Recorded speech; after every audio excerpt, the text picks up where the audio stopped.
Villanova, we believe in community and in ourselves. We create, adapt, discover. And when confronted by uncertainty, we don't stand idly by. We never have. We get involved, lead by example, even when things are tough. Especially when things are tough. We take action because Villanovans are like that. Stronger together. Ignite change. Go Nova. Though we are many, we are part of something. A force bigger than all of us. Our distinct fingerprints collectively shaping and forever changing what makes UConn, UConn. Forever making our mark. Forever making UConn a part of us. Oh, hey, fancy meeting you here. You like some Smash Brothers action? Because we got it for you. Welcome to EGFC. It's week number 9 here. I'm Beautiful Crow. I got my buddy Captain Ahsoka at my side. We're ready to bring you all this great collegiate Super Smash Brothers Ultimate action. How you feeling, Cap? I just sneezed. I apologize. One second. Damn. Oh, goodness gracious. I apologize for that. I'm sorry. I got the snifflies a little bit, but that's not going to bring me down because we got some Super Smash Brothers action going on today. Of course, we're going to have Villanova University going up against University of Connecticut. And first of all, I would just like to say that I really hope I pronounced that correctly, just because there's a lot of syllables and a lot of V's in Villanova. Well, actually, there's only 2, but still. Gotta make sure we're pronouncing these teams correctly. Give them their due respect. And honestly, out of all the Super Smash that we have been seeing so far, I cannot wait to continue on here at the EGFC. Absolutely, yes. We have 2 series for you tonight. Villanova University versus University of Connecticut, and then also St. John's versus University of Colorado. So yeah, we got some bangers incoming. It is week 9, so you know we are deep in this thing. We only have, I believe, if my math is correct, we go to 16, right? Yeah, I want to say 16 weeks here. And so yeah, we have a decent little few left, as we do have a little bit of a button check between our 2 starters today before we get deep into the action. And honestly, like, yeah, this is a really dope group for us to be covering today. I do expect this to be a rather competitive series. I'm trying to pull up who is on who for which and whichever. UConn, you know, they have a lot of good players, right? Like, we just did the Vincentian Cup this past earlier this weekend or whatever, and there's just, you know, a lot more to be played. I'm hoping to see Cozy come back through on his Shulk, do some damage for UConn. Utopia, if they want to get in here, show me how to really play Ness, because Utopia's Ness is absolutely ridiculous. But yeah, button check completed. Both these players are ready, and we're going to get into it here in this first matchup between Villanova University and University of Connecticut. Cap, are you ready? Because I am. Honestly, I am, because we got to see a lot last week, of course, during the Venetian Cup, and you got to keep in mind, we got to see a lot of new, not necessarily meta picks, but picks that actually weren't very meta at all, and it was interesting to see how hard these more than untraditional picks actually went, and Greninja definitely one of them. We remember last week, Greninja went absolutely brazy, especially when going up against some of these heavies like Donkey Kong, and unfortunately, Donkey Kong last week fell a little bit short. I will say, I was more impressed with some of the Bowser play we saw last week than I was with the Donkey Kong, and then of course their counterpart Diddy Kong, also pretty viable as well. So it's going to be interesting to see how Jared's Donkey Kong is going to match up against Drew's Greninja.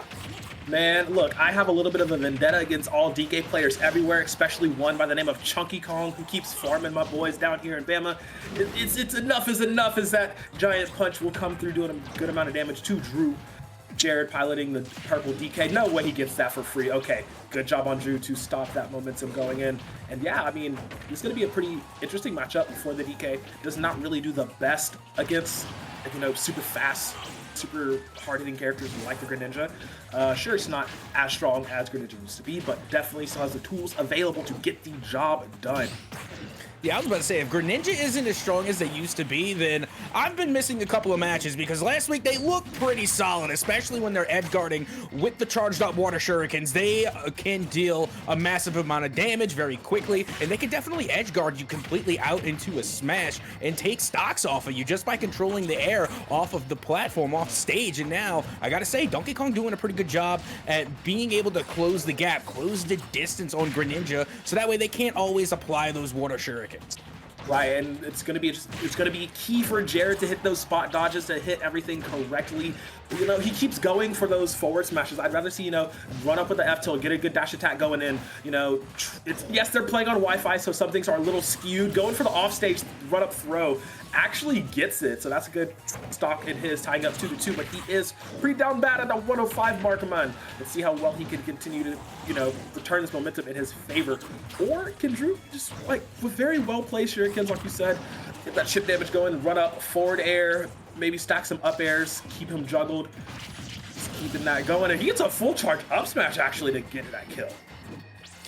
Yeah, and that was actually a little bit surprising normally, just because, yeah, we did see a good bit of edge guarding come from Greninja, and now trying to carry the DK all the way out, nearly able to do so, proving that they really are a threat when you're going off stage. But not only that, but with that up air that we saw earlier, getting that smash on DK, it shows that they're even just as a threat on center platform.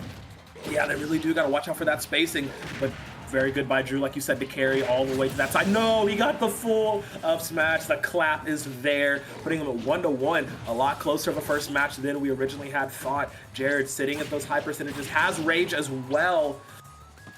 There is a world where he can turn this and get as a victory. He just has to pick his spots correctly.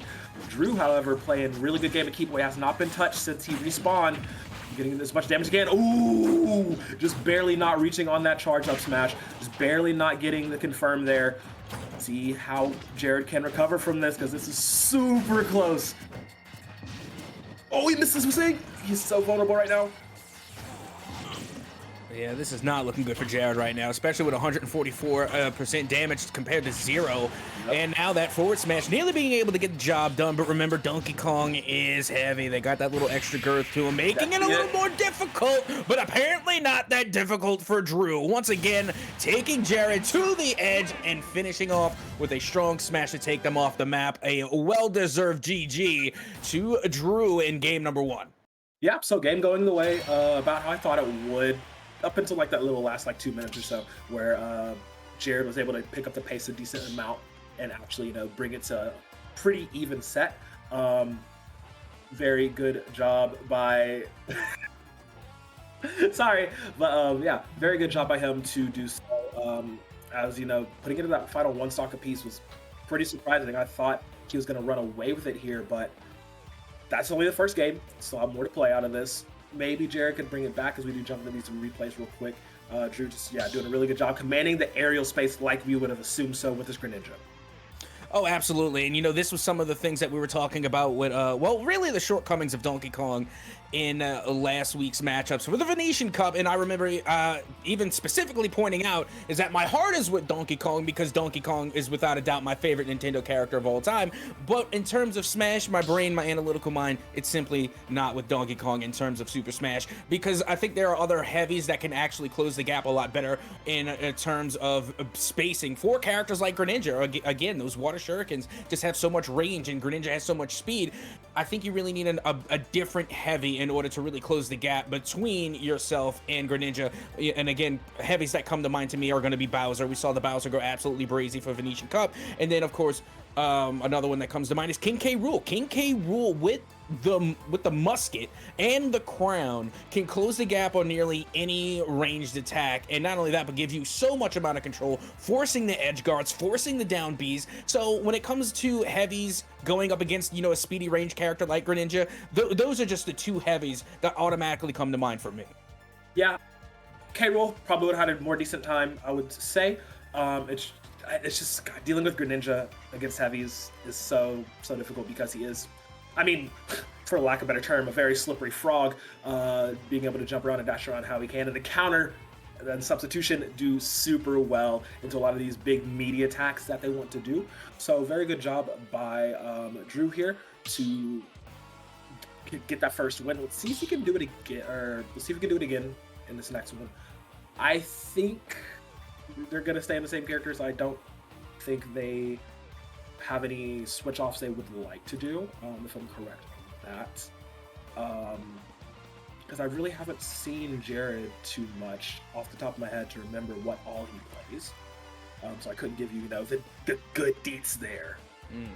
One of the things that I just want to touch on is the slight moment where we switched to the League of Legends replay, because instantly I'm thinking, well, no, the reason is because instantly I'm thinking joining the battle and it'd be like a League of Legends character. Can you imagine how litty it would be if we had Nautilus or Nautilus in Super Smash? Like, that would go absolutely insane. I'm just saying, wink, wink, Nintendo, let's get some Riot characters in here. That'd break the internet if we ever put any Riot featured game in a future Smash Brothers game. I think it'd be Ezreal or Ahri, since those sell the most. But yeah, Nautilus would be sick. Sick heavy, dude. God, that'd be so much fun. As we are into game number 2, Jared actually did switch to the other member of the DK crew. Gonna rock with the Diddy. Drew sticking with the Greninja like expected. Now this could actually be a more favorable matchup for Jared here on the Diddy, as long as he has that banana control. Does use the peanut pop gun to a decent amount. He has a lot more tools at his disposal to deal with this Greninja. And not only that, but Diddy Kong's recover is way better than Donkey Kong's. Way better, yeah. I love Donkey Kong. I do, and with that respect, I also love Diddy Kong. And honestly, going into this season, I was sleeping on Diddy Kong. I did. I see Diddy Kong becoming more and more meta, and I'm like, why is this happening? Diddy Kong's not that great. And then all of a sudden, we're seeing the banana. I'm telling you, it's literally Tweak's fault. This man on his Diddy Kong just doing whatever he wants to at majors. You see it all the time. But yeah, Diddy has been a force to be reckoned with. I want to say about the halfway point in Smash Ultimate's lifetime, because he still has that carryover momentum that he didn't have in Smash 4, but he was literally just going bananas on all ranked plays in a lot of majors, and people were like, wait a minute, Diddy Kong has good tech, as Jared will claim first blood here. About to get returned on, though, as we do see Drew getting up into there, seeing how well he can. Okay, yeah. So that will be a trade, 1-for-1, both sitting at 2 stocks apiece, and this is a fast and furious and flighty matchup. Yeah, and it's already a lot more even than match number 1, and I'm telling you, it's the banana tactics. That's what it has to be. It's the banana attacks. They're coming in strong. There's a reason that they're meta, and so far, so good. As you can see, it's just about even here, 47% for Drew, 30 for Jared, and now they find themselves back center stage. So the control of the match and the pacing of the match is really going both sides here, because not one is taking the fight constantly over towards the edge. They find themselves center platform a lot of the time, and of course, they're jumping between platforms time and time again. So again, it's not like we saw in game number 1 where Greninja was constantly taking Donkey Kong over to the edge, constantly edge guarding. It seems as though the pace and the control of this match are evenly split back and forth here. Yeah, this is definitely a lot more even, a lot more favored in the department. Ooh, trip run up of Smash. Yeah, that's great. That's great. You'll love that if you're Jared now. Taking it, has a 1-stock lead. Hopefully he can carry this momentum. Lots of spot dodging, lots of parrying trying to happen. We'll get the conversion from Drew into that up air combo stack, but once again, Cap, like I said, they're just jumping around, taking up every single aspect of the screen. Drew going for the third, no, I'm gonna go for the third up air, but it's just a lot more agency that Jared has on this Diddy than he did on the big DK.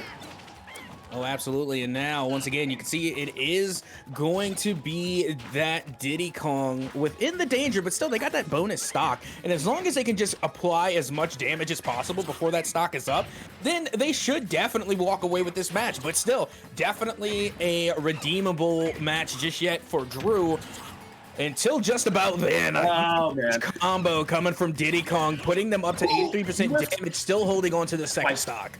Oh my god, that was 2 whiffed attempts at a charge up smash, and Drew doesn't capitalize it in the way I would have wanted him to. Tries to get a run up forward smash, and that's not where you want to go when your Diddy enemy literally whiffs 2 charges. Will finally claim that stock in the end, but now he's worse for wear, sitting at 90%. He has to make sure he doesn't get touched in the slightest bit, as Jared could potentially kill him from so many different angles. Peanut gun. This is the time for the peanut gun. Knock them off. Full charge. Full charge and send them off the map. This is it. We haven't seen the peanut gun since we have started this matchup. Now's the time to break it out. Yeah, one good full charge on the peanut pop gun could do a significant amount of damage, especially off stage option-wise. But the bananas are just so reliable. The peels do so much work. You might as well stick with those. Does get blocked. Ooh. Nothing out of shield. Okay, dash attack out of shield is there. Okay. Light low hit. He got that shield perfectly. Great job shielding off of that monkey flip just to get back to stage. Not going to try and risk the up B to potentially get countered off of that frame disadvantage. Ooh, Combo jumps in. This is getting dicey now. Oh, that's another dash attack. Water Shuriken can charge. Avoided monkey flip. Air dodge. Oh, he attacked the wrong way. Gets him in a charge up smash. And this is Jared bringing it to a tied 1-1 series here. Yeah, just barely at that. You have to keep in mind that that was one sketchy comeback coming from Greninja. That was a little scary there. It was getting close. Again, like, we thinking that, you know, it's looking a little one-sided. You got 80% compared to 0, and then all of a sudden those numbers start getting closer and closer and closer, and then it really came down to who was going to get the last hit, who was going to get the last smash, and it ended up being Jared with the Diddy Kong. Yeah, it was super close there at the end. Those run-up charge smashes are just...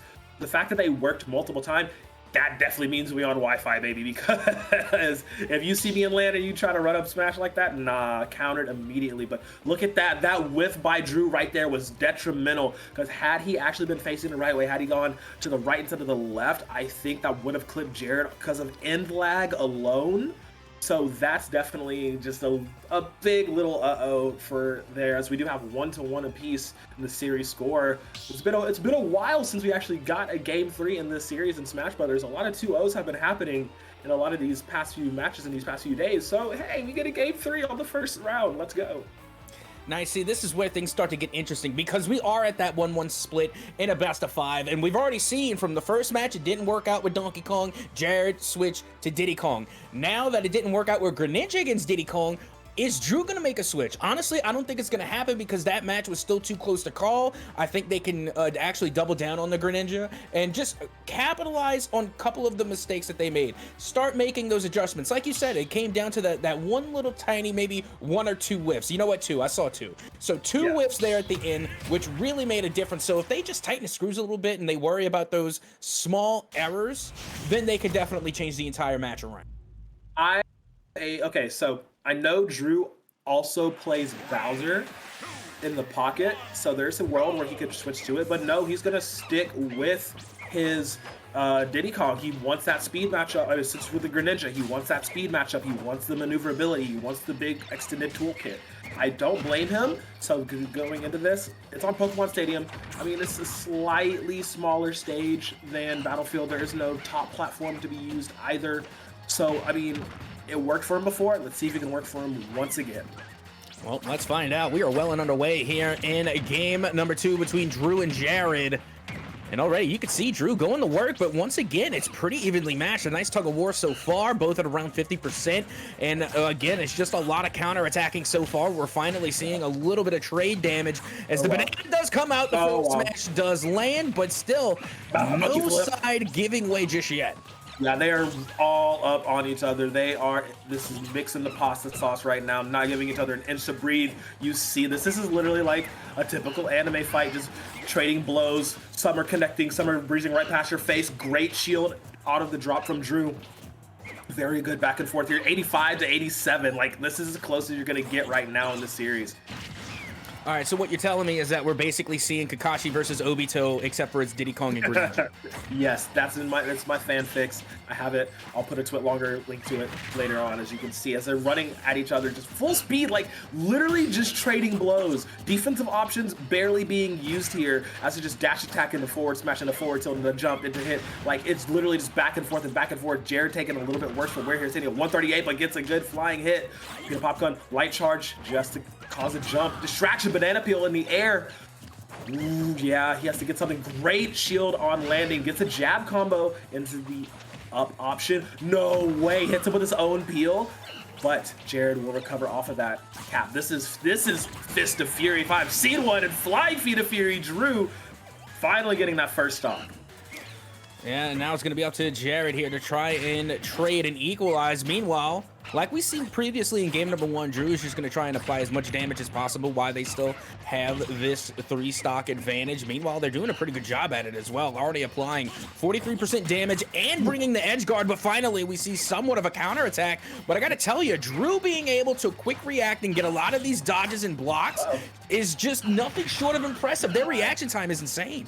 Yeah, they're doing a really good job getting these shields down, getting these parries too. Very key. The spot dodges is right there in the moment. Oh, was that a anticipated grab? Okay, Drew, I see you playing with everything in the pocket. Does get mixed up there. Will get tossed up in the up tilt. Lands with it. A very strong forward. Will claim that kill. So now back again, 2-2. Jared though sitting high at 72% already. Not quite in the danger zone, as we like to call it, the kill threat range from Diddy. Could need to rack up a little bit more damage there. See what he could get done. Oh, man. Okay, Drew has not been touched on the second life yet. He's doing a lot of work right now. Ooh, good dodge. Yeah, that they are, and you can see already Jared is within that danger zone. One solid hit and one solid smash, and that's going to be the second stock off of this Diddy Kong. Meanwhile, once again, we see Drew going to work here, forcing Diddy Kong over towards the edge. The banana does land, and they're able to recover. Very good recovery option there. See, sat on that ledge for a hot minute. Jared maybe anticipating a quick recovery for something to happen, and nothing actually came out of it. So now he's back on the chase here. Jared still sitting at that high 112. Definitely danger zone now. A lot of options to cover. He's still staying alive. Great shield. That would have been a kill. Drew capitalizing on that, bringing Jared down to his final stock here in this game-deciding game number 3. And it's going to be all about this second stock for Drew. That's really is what's going to be the difference maker, because honestly, if we can see that Jared lands some type of strong hit and is able to equalize that 1-1, then we're all fair and square. Meanwhile, once again, Drew hanging on to the second stock, dealing as much damage as possible, trying to hold on. Oh, wow. Nearly being able to get that elimination, but once again, going towards the edge. Oh! Not working all the way as they find themselves in damage. Once again, recover. Oh, wow, he hit him. I thought the jetpack would have hit first, but no, the back air from Drew takes him out of it. They're fighting on the ledge, and who's going to get the first hit? It will be Drew, taking it 2 stocks up. 127 on the damage charts, getting that 2-1. Very, very hard-fought series. Oh, absolutely. And, you got to appreciate Drew being able to stick with the Greninja even after a defeat, and then just, like we said, make corrections, make changes, and really correct those small mistakes that you made in previous games. So, again, a very impressive win coming from Drew, and good use of the Greninja. They were simply getting outpaced, and the speed of Diddy Kong was a little bit overwhelming there in game number 2. But in game number 3, Greninja came back just as speedy and was able to take the dub. Yeah, it was really, really nice to see the adaptation. I mean, he just picked the spots better, a bit more defensive in the second half, a lot more dodging and shielding on ground, allowing him to get those, fair trades into those back air trades, and just allowing Drew to actually play those options. Were some weird iffy moments. I guess that's just how it is whenever you play on online connection. Nintendo netcode, haha, all that fun jokes aside. But very good job by Drew to pick up the 2-1 scoreline up against his opponent. And Jared, kudos to him for switching off the Donkey Kong into the Diddy Kong, and you saw literally night and day difference on how it worked. That will be Villanova striking first blood in this series, getting himself a nice little 4-point lead. And now, taking into consideration as we get ready to head into the next matchup, I really think from the side of Jared, if they stick with the Diddy Kong, or it really doesn't matter who they go with, I think they really need to slow down their pace of play just a little bit, be a little bit more methodical, because that's where we saw Greninja from Drew really make a difference. Their reaction times were insane. Their blocks, their dodges, and their parries were all on point with little to no margin for error. Again, we've even made notes about how their reaction time was so impressive during the match, but even in hindsight, looking back at them, you could see how much of a difference that really made. In the replays, we saw the bubble shield go up so many times in like really impactful moments, and then they turned into a counterattack, and more often than not, that led to a stock being taken off of the side of Jared. Yeah, I mean, he did a really good job of playing, like I said, in those defensive options, playing around shield timings. There were a lot less grabs that I'm used to seeing. A lot of on-shield grabs or out-of-shield grabs. dash grabs, getting into that. So we're actually going to go right into our next matchup. No button check needed. We're getting into a more EGFC Smash Ultimate action here. And now we are up to Rasta Pasta on the Duck Hunt and Mr. Cringe himself playing Ness. Nice. See, this one's tough for me because I absolutely love Duck Hunt. It was, I don't want to say it was the first video game I've ever played, but let's just say it was one of the first that I've ever played, and it was absolutely ahead of its time with a little gun and everything else. But at the same time, I'm also an OG player of the original Super Smash Brothers on the Nintendo 64, and Ness was actually an unlockable character at the time. So, and this was before we had the internet, so not everybody knew about the unlockable characters, okay? So Ness, truly a special character when it comes to Super Smash OG in 64.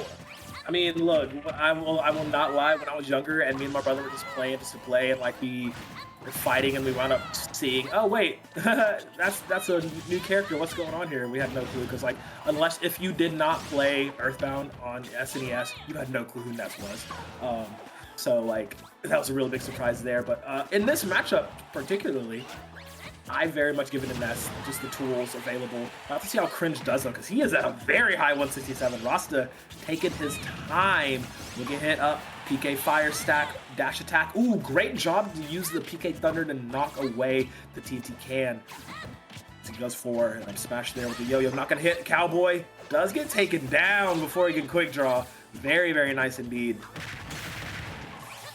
Now, you see, one thing that I really do like about Ness is the home run bat. Everybody remembers the home run bat, the iconic sound, but it's going to be Rasta Pasta to get the first stock elimination with this Duck Hunt pick, and it's so far so good. They have the one stock advantage, but nearly being eliminated there. Ness now trying to apply the edge guard so they can even up the score. Wow, no offstage edge guarding by Cringe. He's going to go ahead and let that happen. Just get back on stage. Rasta back on stage pretty safely. Automatically drops a quick draw, trying to hit the can over. Make that explode, and it will happen. I don't know if the PK Fire actually came out on that. I think it's just a raw explosion from the can. All right, just trying to aim it. Yeah, looking for it. Still hasn't detonated. There's the detonation. Okay. Stacking up damage really fast on the grid. The thing about Duck Hunt, once he gets going, he can stack so much damage like so quickly at a good range. He is a pretty zoner type character, but has a decent amount of those options. As once again, no edge guarding coming out from Cringe, but will manage to finally secure the first stock onto Rasta. But he's at a high 101 himself, so he has to play a little bit more defensive.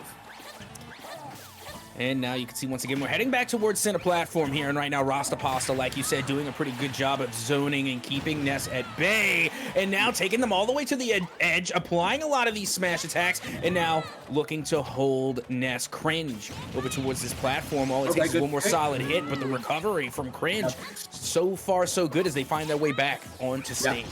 Yeah, he's doing a good job on a lot of these spot dodges and a lot of just straight down. Look out for that can. Oh yeah, he held it very, very well. Gonna get that explosion off and take Cringe out in the top blast zone. Cringe sitting on his final stock, has to pick up the pace here. There we go. Get that final stock down to 1-1 with that spike. Very nice job there.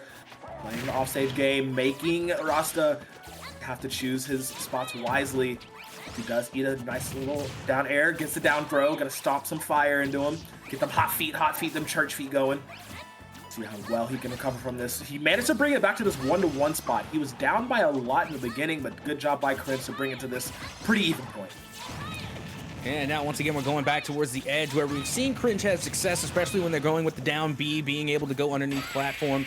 And now comes the home run called it earlier, and now we get to see it finish out game number 1 in favor of Cringe. Talk about calling your shot, Cap. You brought it up there towards the beginning of the match. You said, hey, Ness has a home run bat, and that forward smash is so strong. Always has been, always will be, especially with the sweet spot. So, like, I mean, good job for Cringe to close it out, because he was a little bit in the danger zone there for a while, but him managing to get that kill, bring it back to even after that second, I want to say it was right here, yeah, on the second stock, doing the offstage game that I love to see Ness's do. Ness has a very good offstage game. I want people to use it more, especially in this league. Gets a full charge, Call him Barry Bonds, just gonna go ahead and get that home run and net himself a very deserved comeback first victory. Yeah, and I gotta tell you, when we're thinking about Ness, to me, the thing that I associate Ness with the most is the home run bat. There's nothing more dreadful than hearing that home run bat connect and just getting absolutely launched. So that, and again, this is from my years in experience, even going way back in my day, but still, that when you see Ness, you have to watch out for the home run bat. One solid smack, and it can literally end the game like we have just seen live. Yeah, I mean, it's such a powerful tool. Like, I will say most of the time, me as a longtime Ness player, run up, grab, back throw, yo-yo, whatever. Like, rarely do we get spots where we can get a charged side smash, like a charged bat. Getting that on is just so satisfying. You hear the crack, the crowd goes wild, especially when it is a game ender. That just makes for good highlight reel moments. That just add that in. Just put some cool music behind that and get something going. But very, very good job for Cringe to bring that back. We already have, I hear the sounds of stage select in the background, so we're going to go in for game number 2 between Rasta and Cringe.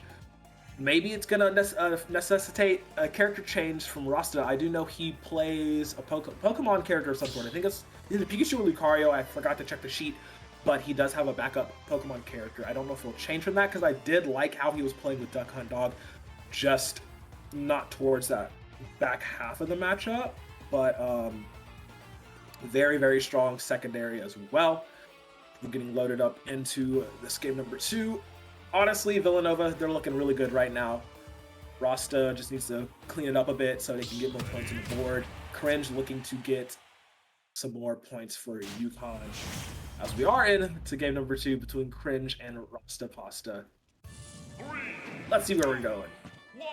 Well, let's find out. As you can see, it is going to be that Lucario pick, like he said. The Pokemon coming in off the bench here. The Lucario pick is going to be interesting, especially going up against this Ness pick, as already you can see they are able to land in some of those ranged attacks. I know there's a name for it, but come on, let's be honest. Who does not call that the Kamehameha? I mean, yeah, it's okay. So funny. I don't know if you know this fact or not, but the voice actor for Lucario is the same voice actor who did, I think, the Goku's DBZ Kai dub. So I didn't know that. Yeah, it's literally like the same voice actor. And so when they were making the character, because we know Lucario's a Pokemon, is all about the aura sphere, aura. So his animations and whatnot, and the stances he goes to for charging the aura sphere. Wait a minute, we just happen to have the voice actor for Goku just not doing anything at this time. Let's see if we can get him in. And they got him in. So yeah, the voice actor for Lucario, I think at least in Brawl and Smash 4, I don't know if it's the same one for Smash Ultimate, was in fact this man. Well, you can see already that a Cringe, once again, wasting no time here, is going to take an early, but not a huge one at that. Right now, Rasta Pasta still dealing out enough damage to put their opponent in the red. Cringe not at 100, but all it's going to take, once again, is a solid smash coming from Cringe, and that might be able to do it, but the recovery from Rasta Pasta keeps them in this fight here on the first stock until a huge air smash coming from Cringe is able to get the first stock off of Rasta Pasta. Yep. So the thing with Lucario, you have to be dangerous about his passive, his aura, whatever. His attacks get stronger and more range when he takes the more damage he takes. He's very much a Rocky Balboa type champion. The more you hit him, the stronger he gets. So with that in mind, though, Cringe, all of those aura-based attacks can be absorbed by Ness's down B, that Psy shield, that Psy ability.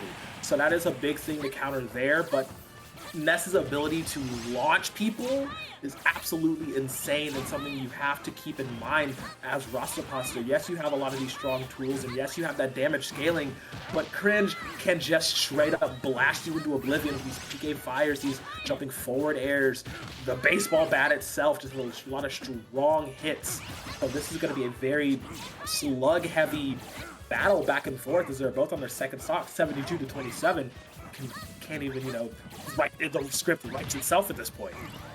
Yeah, and one thing that I'm paying attention to right now is that Ness now and has always seemed to have a lot of knockback power, whether it's coming from, their forward smashes, whether it's coming again, from the home run bat fully charged. Lucario, on the other hand, I feel like does a lot of chip damage, but I'm not sure how much knockback power they actually have to get confirmed eliminations. Whereas Ness, even when they're bringing out their lightning, even when they're edge guarding, seems as though they just have a lot of knockback potential. Oh man, he lived. Oh, okay, but the grab. Okay, yeah. If there's one thing that's gonna kill him, it'll be a Ness. It'll be a Ness back throw. Tried and true textbook every time. But yes, Lucario does have a lot of strong knockback potential. It's just the fact that he's a slower character. Like the side B, if he especially gets a point blank side B post like 120 damage, you're going flying. It's happening. You're dead. You're donezo. And Ness is a floatier character, so he can fly pretty easily. Goes for the down air. Looking for Rasapasta, trying to make something happen here. Ooh, there's a good hit. Counter off the stage. Oh, but he anticipated it. Got the side seal absorbed. That would have been a kill if Cringe had reacted any later. Very good job from him to, just like I said, use the side. Oh my God, he ran into it. Couldn't even finish my last point. Cringe is too good. The man is on a mission. Making it work. Cringe is cracked. What can we say? I mean, coming in with the Ness pick and coming in strong, being able to deal out massive amount of damage, and again, that knockback potential from Ness is just absolutely insane. Being able to time those strong attacks, those heavy smashes perfectly time and time again, especially trying to work around Lucario's constant aggression and a lot of those quick jabs and a lot of those dash attacks, and not to mention the dreaded Kamehameha. I'm going to call it that. I'm going to continue to call it that until it doesn't look like a Kamehameha wave. Regardless, a fantastic match coming from Cringe from start to finish, and will solidify their victory over Lucario. Yeah, I mean, it's just so like my biggest thing with the Lucario pick. Yeah, cool damage scaling, really strong smashes when he can get them off, but his frames are just so predictable, right? You know where he's gonna land. You can very much anticipate a lot of things he does because he is so slow on a lot of these recoveries, on a lot of these landings, the end lag on his attacks, and Ness can very much capitalize on those because of the nature of his kit. And you saw it time after time after time. He was able to get those side smashes off, get those ridiculous just moves off, and you're just like, well, good try, I guess, ... So in that regard, that's why I talked about Duck Hunt Dog being a little bit of a better answer than Lucario into this Ness. But great job by Cringe to know the matchup well enough to do super, super well in the inner. And we're going straight into our third game here between our next two contestants. 3, 2, 1, go! Ooh, okay, I'm digging this one, okay. Oh God, oh, hold up, it's my boy Sisu on the Falcon. Oh God, so this man is an absolute unit.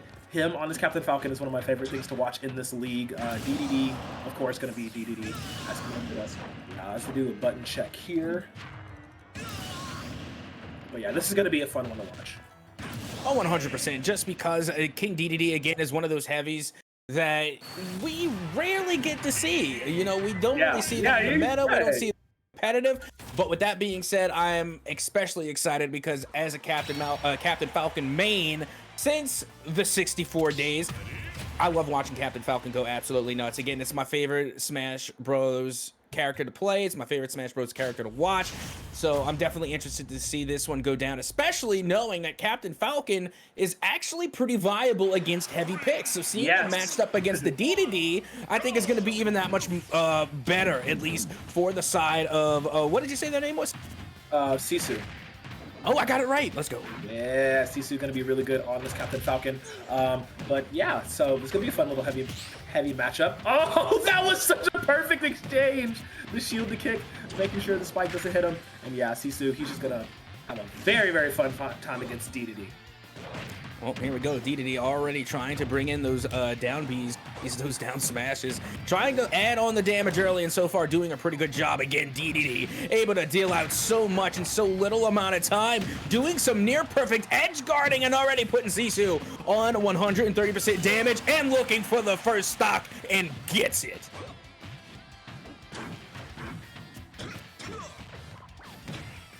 And now we find ourselves back on center platform here. DDD still very much in control here. But finally, Sisu will answer back, tying things up not only by the stock, but also not wasting any damage in the process. And now you can see the trades going once again back and forth. And DDD, even though they are a heavy character, still very agile, still very mobile, and can cover a lot of ground in a very short allotted amount of time. If anything, I would be as so bold as to say that they are one of the more agile heavies in Super Smash, if not the most agile heavy. Now you can see once again DDD trying to take to the air, and this is where they're having a lot of their domination as well. DDD, again, being one of the more agile heavies, is also very good in the air as well. They have great recovery, they have a little bit of a delay with the float, and you can see even with their grapples, they do have a decent amount of control, trying once again to take this one center platform, so that way they can get somewhat of an advantage on Sisu. Sisu, of course, with the Captain Falcon pick, is going to do a lot better in the air off stage rather than over stage, being able to really push out their opponents here, able to recover and get back on platform. Sisu able to turn it around and get yet another stock off of King DDD. All right, here we go. 2 stock left remaining for Sisu, only 1 for King DDD. And this one ever so close, but right now you can see Sisu still holding on to this 2 stock advantage, trying to deal as much damage as possible before they get even back down to 1 stock apiece. Meanwhile, DDD again doing a fantastic job, landing attack after attack, getting the juggles and getting that stock off of Sisu, and now we are back to 1 stock apiece. DDD now once again with the recovery is able to find themselves back on stage. A nice up A coming from Sisu. Does land, and now this does not look good for DDD at all. DDD is a heavy, they can take a lot of damage, but not from Captain Falcon. 1 solid hit, 1 Falcon punch, 1 Falcon kick might be able to end this matchup here. And now in game number 1 between DDD and Sisu, now with nearly 150% damage, they go off the edge. The recovery is there, trying their best to avoid all damage at this point. DDD just cannot get themselves back and on their feet. Now finally back onto center stage, is able to deal a little bit of damage onto Sisu. Able to get a couple of nice hits in and here and there. Nice little juggling attempts at the very least. Now, oh, the up B was there, but it didn't connect. Barely off, as now you can see the Falcon punches and the Falcon kicks are trying to land, and there goes the up B. It does connect, but not enough to confirm, not enough to get the elimination. And hold the phone. There it is, finally. After chip damage, after hit, the final stock does go down, and game number 1 will go to Sisu.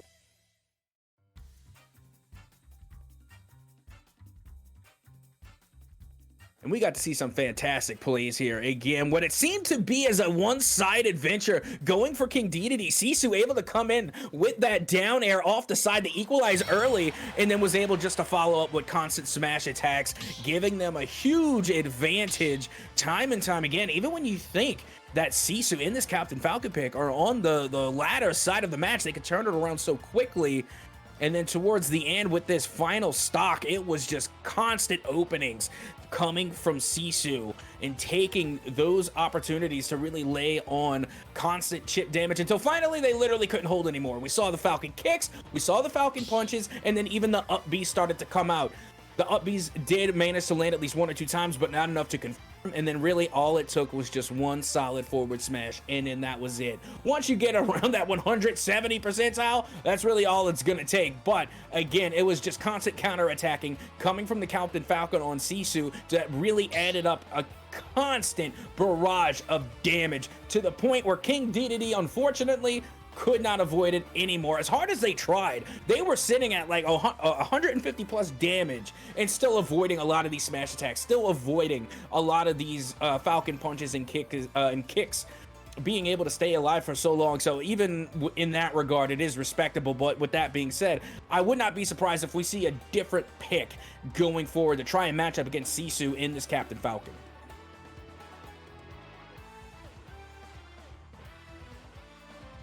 And now as we get ready to head into the next match, it's going to be interesting to see yet again what type of picks they could be coming with. I can't imagine that Sisu is going to be switching off the Captain Falcon pick. 1, because it's my favorite.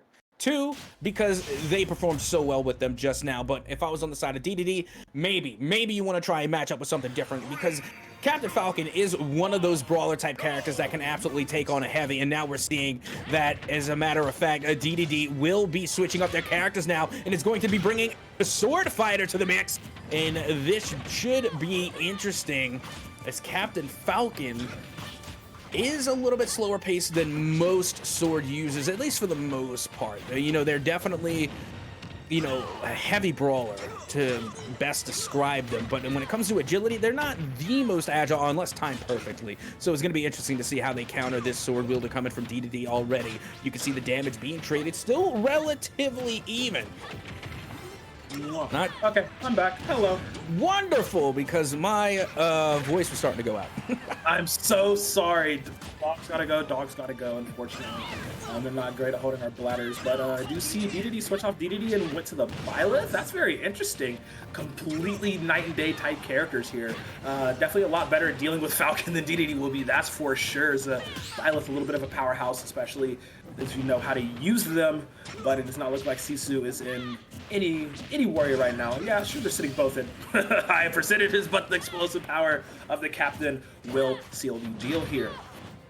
Who won the first game, by the way? Was it Sisu? It was Sisu. Oh man, look at that. Yeah. Look at God, won't he do it? Yeah, Sisu had more than less of a one-sided victory on the last stock, but DDD did put up a good fight for the first two. It was just there at the end where, you know, Sisu just would not let anything land. The counters, the shields, they literally were playing near perfect Smash Bros on this Falcon pick. As expected, Sisu, one of the, you know, like, just stronger players in the league. As you see, he gets a very good, upbeat. I'm surprised we're at Lilat. I just realized we're at Lilat. I'm going to keep my mouth shut about Lilat. Focus on the matchup as Sisu gets run up. Smash. This man's crazy. Oh, and the cheeky taunt into the shield. DDD just does not have any answers. Even though he's on this strong character like the Byleth, he just does not have any answers to get back into this matchup. He will finally claim a stock here on his last life, taking out Sisu's first. Yep, and there we go. That's the type of comeback that we need to start seeing. But with that being said, now's the time to apply damage to this second stock on Sisu. Meanwhile, you can see that Sisu is doing a lot of control here. Again, getting a lot of these back grabs to force the edge guard onto Rastapasta. Meanwhile, Sisu... Oh, I'm sorry, DDD. I saw Rastapasta and was like, oh, that's her name. No, it's but regardless, now you can see that DDD is well inside. Oh, no! Rage, and it will be the up A from Sisu to land and get that final stock and the game win in favor of Sisu. You know, it's a little bit saddening there towards the end, because I'm pretty sure like DDD just gave up on life, just stands on the edge, hits the double shield, says, all right, fine, I can see, because just a run up smash, just... but yeah, like I said, Sisu on this Falcon is forced to be reckoned with, and you see why. You very clearly see why. I had full control from second number one. Just complete domination. And after every kill, he hits a taunt. I love that about this player. He's so strong. Like, I love it when very confident, strong players will be like, yeah, I got this, no problem, and just, you know, cheeky little tasteful BM, as I like to call it. Yeah, not me. I can't do that. No, I'm not good enough. I'm not goated. I'm sorry. As soon as I get the elimination, I'm doing the back and forth dance. You know, I'm ready. I'm staying loose on the sticks, ready for the next round. You know, I'm not gonna hit a taunt because Lord knows that I'm gonna time it wrong. And then by the time my taunt's over, I'm gonna be getting smacked around a little bit. But regardless, clearly Sisu does not have that problem. They were able to get the taunts in. They were able to be cheeky, and they were able to get the dub all at the same time. No, I totally understand that. I am just a scoundrel and a degenerate myself, so like whenever I get the kill, you gotta let them know. You just gotta let them know. But yeah, Sisu getting the 2-0, so with him and Cringe both getting 2-0s on their respective games, putting UConn at that 11-point threshold. I do believe it's 16 for total victory, if I want to say that correctly in the point wise. We do have 2 more matches to be played out, so Villanova isn't technically out of the running just yet. They can potentially get a comeback here, and they can, you know, potentially overtake as well if they get, you know, just back-to-back 2-0s. As I have been informed, we are getting a little bit a button check here, just so they can get warmed up and the fingers ready, the sticks ready. before we go into this next matchup. And Yes! oh god, it's my nightmares. No, this is it's like my literally favorite matchup of all time. I Oh cannot, no. I cannot stand these. Both of these are my bracket demons. No. Hang on. All right, Steve. Okay, let me put it this way. Steve is the villain of Super Smash. Game & Watch is the hero. Okay, this is the ultimate villain going up against the... I'm Team Game & Watch. No biases towards the individual players. This is all going towards the character. This is the matchup that I love the most. Yeah, I get that. Like, I understand, but at the same time, I cannot stand either of these two characters because I love Game & Watch. I'm sorry. They just caused me so much strife and anguish. Game & Watch over the past few years, and now Steve just. All right, you know what? This is gonna be fine. It's fine. We're having fun. We're here to have a good time. We're having a good time. It's Steve. It's Game & Watch. It's battle of the absolute just goated code breakers of Super Smash Brothers. Just doing whatever they want. Maybe. Oh my goodness. This is gonna be nuts. I'm sorry. This is gonna be absolutely insane. This is like, honestly, oh man, how can I put this? This is like literally watching like the two. I don't want to say the two most meta, but again, it's giving me like Vegeta versus Goku vibes. Like, it's going to be the best of the best going up against one another. Some of the cheekiest plays ever to be made and some of the biggest plays as well. So honestly, I am really hyped for this matchup as we get game number 1 well and underway. Oh man, this is like, what was the one Fate series where like they were that famous Fate scene where like fighting in like the underground dungeon or whatever, and both of the characters are just like hacks out the ass. Like, they just have so many abilities that are just like absolutely broken. I cannot remember which one it was. It wasn't Stay Night.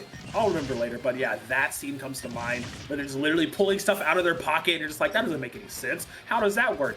That's basically Game & Watch versus Steve in a nutshell. Both are just absolutely obnoxious in their gameplay and how they want to do things. And it's gonna show right here, right now. And you know what? That's really the important question. You know, the important question is, when it comes to these two, are you Team Steve or Team Game & Watch? As a matter of fact, not only do I want to hear you, beautiful cow, but I want to hear the chat as well. What's it going to be, Steve or Game & Watch? What team you on? Man, look, everybody, it's unanimous that everybody hates Minecraft Seas. He gets a good charge down smash. Look at that lava burst onto him. Has a nice, decent amount of material. I see a gold nugget. I see a little diamond shard in there. Okay. But it's about who's going to strike first, who's going to strike harder. No mercy. Cobra Kai in this thing is Pace will claim first blood here, but he's at a very high 82%. Easy kill range for a Game & Watch to make work. So let's see if he can get that done. As these up airs coming out from Pace, though, Pi not quite getting the tech he needs. Eats a very strong pickaxe. Not going to get blocked out from recovering, but no! Gets a forward smash, and that's going to be Pace going up 2-0 here. Pi just has not been able to find an answer. He was doing all right in the early goings, but has completely run out of steam, it seems. Yeah, no, hang on. The Game & Watch getting warmed up. You trust the process. Pi still, you know, gotta warm up the sticks a little bit. Meanwhile, Pace is just doing Pace things, absolutely getting a lot of damage done, very quickly. Again, throwing out the mine cart, landing those, and then using the blocks really effectively too. Not only being able to use them to their advantage, but also being able to use them defensively. And now you can see going with the back throw is able to get Game & Watch back off platform. The recovery's still there, but it's going to be the forward smash coming from Pace to take Game 1. Wow, that's a whole 3-0. Whole 3-stalker wipe, and that's a that's a lot of points going the way of UConn here, as they just gonna make Villanova a little bit cry in the corner. I really need to see Pi step it up because he got gapped as the longer that match went on. And you know, it's funny that we're seeing the Game & Watch pick now, only because I was thinking even back in previous matches when we saw the Nest pick really come out in a major way, I was thinking, you know, who could do well against this Game & Watch? But right now, going up against Steve, I don't know if it's making the cut here. I mean, Pace is just playing to near perfection. I mean, they're being able to edge guard perfectly. They're not allowing any damage or any, let's say, broken tactics come from Game & Watch to really apply just by using a lot of these sand blocks, a lot of these blocks just to keep the distance between Pi and Pace. So again, just a lot of beautiful counterattack. I would have liked to see a few different things. I would like to see more bucket usage, just because a lot of those projectiles, a lot of those moves that Steve will be throwing out can be caught. They can be bucketed, and returned a lot better use of the up airs. There's just a few things there that Pi could have done to really bring that in his favor, but yeah, Pace just seemed to be doing everything completely just optimal, 100%, you know, just tip my hat to you, sir. We are going to get into game number 2 here. Pi can potentially bring this back and put it in a 1-1. Pace could just run away with it again like he did in that last game. We're really going to have to find out and see in this next matchup. Getting that counter pick stage. I want to see Smash for Town and City. I need to see, you know, more space put out between the two. I need to see Pi really step it up because he kind of got washed the longer that match went on. Yeah, and honestly, this is where the difficulty comes in on how do you counter the Steve pick. And it's really a difficult question because I don't know if there's a surefire answer to it because different players have different ways. You know, it's not set in stone on what the perfect counter pick is just because it has been done, but it's been done different ways. There's not one surefire answer on how to do it. But right now, we need to see what is going to be the answer for this match. What is going to be the counter pick? Because so far, the Game & Watch, like we said, just simply did not cut it in game number 1. So it's going to be interesting to see what pick we will see from Villanova going into game number 2. Absolutely, absolutely. He might switch. Character switches are always a thing, unless you're just like a one character purist. But there's, like I said, there's so many options, so many different things that could happen through here. I'm expecting him to keep through with it. I don't think he would actually switch off of it, but it's really a wait and see here, and this is kind of the do or die game for Villanova. They need to win this to even stay in the point running, or Connecticut could just, you know, stop it right here and we can just play 5th game for funsies, right? This is really the deciding factor. Is 5th game going to be for fun, or is fifth game going to be for all the marbles? Now, you see, when I'm thinking about Steve, I'm really torn because I don't know if you should match them with like overall speed, you know, maybe coming from a Pichu pick or even a Sonic pick. But I'm also thinking that maybe you can answer them with a heavy, you know, like we were talking about earlier, whether it be Bowser or even King K. Rool. You know, heavies in the Steve. It's not a fun time for the heavies. I know, but there's still opportunity. There's still opportunity to be had. And like I said, I'm torn between the speed and the heavies, honestly. Okay. Wait a minute. Hold on. We got a Yoshi pick. Okay, this is interesting. Oh wow, I'm not sure about this pick. Like, I'm very unsure. Like, Yoshi is he's strong, but you have to be like literally one of the best players to like use it. Like, you have to put in so many hours of Yoshi to make him work, and Steve could just abuse him in so many different ways because Yoshi does not have a recovery move. He has his 2 high jumps for sure, but that's it. He doesn't have an extra recovery move there. He barely has a projectile in the egg throw, not a really strong thing there. You have to rely a lot on his normals and his aerials, get a lot of short hop aerials to do any damage. And Steve can just prevent all of that. As you see, Pace, once again, setting up shop. Already Pi at a 111. Good anticipation, good read there. Pi has to come up with some astronomical math answers to really get this done. Yeah, so far, not so good for our favorite green dinosaurs. They go down 1 stock early off of that move coming from Pace there with the up smash. Again, being able to get that first stock, but hold the phone. The recovery's not there. And wait a minute. Right at 2 stock. He's in it to win it, tying it up a stock apiece, now sitting at 0-0. Let's see if this very interesting Yoshi pick can be the nail in the coffin for Pace. Pi has to, you know, just like I said, play brilliantly. Very nice egg throws, very nice on that. Offstage game, not the best though. Gotta be careful with that. Make the Steve come to you. Let's see what he can get done here. Okay, minecart, gonna catch him in the air. Managing to survive. Don't let him dig. Don't let him get scraps. You gotta stay on him. Rush down Steve to oblivion. As you see, it's working a little bit. Rolls out of the way of the minecart. So it's tagged up here. Pace, he's looking a little frazzled, surprisingly.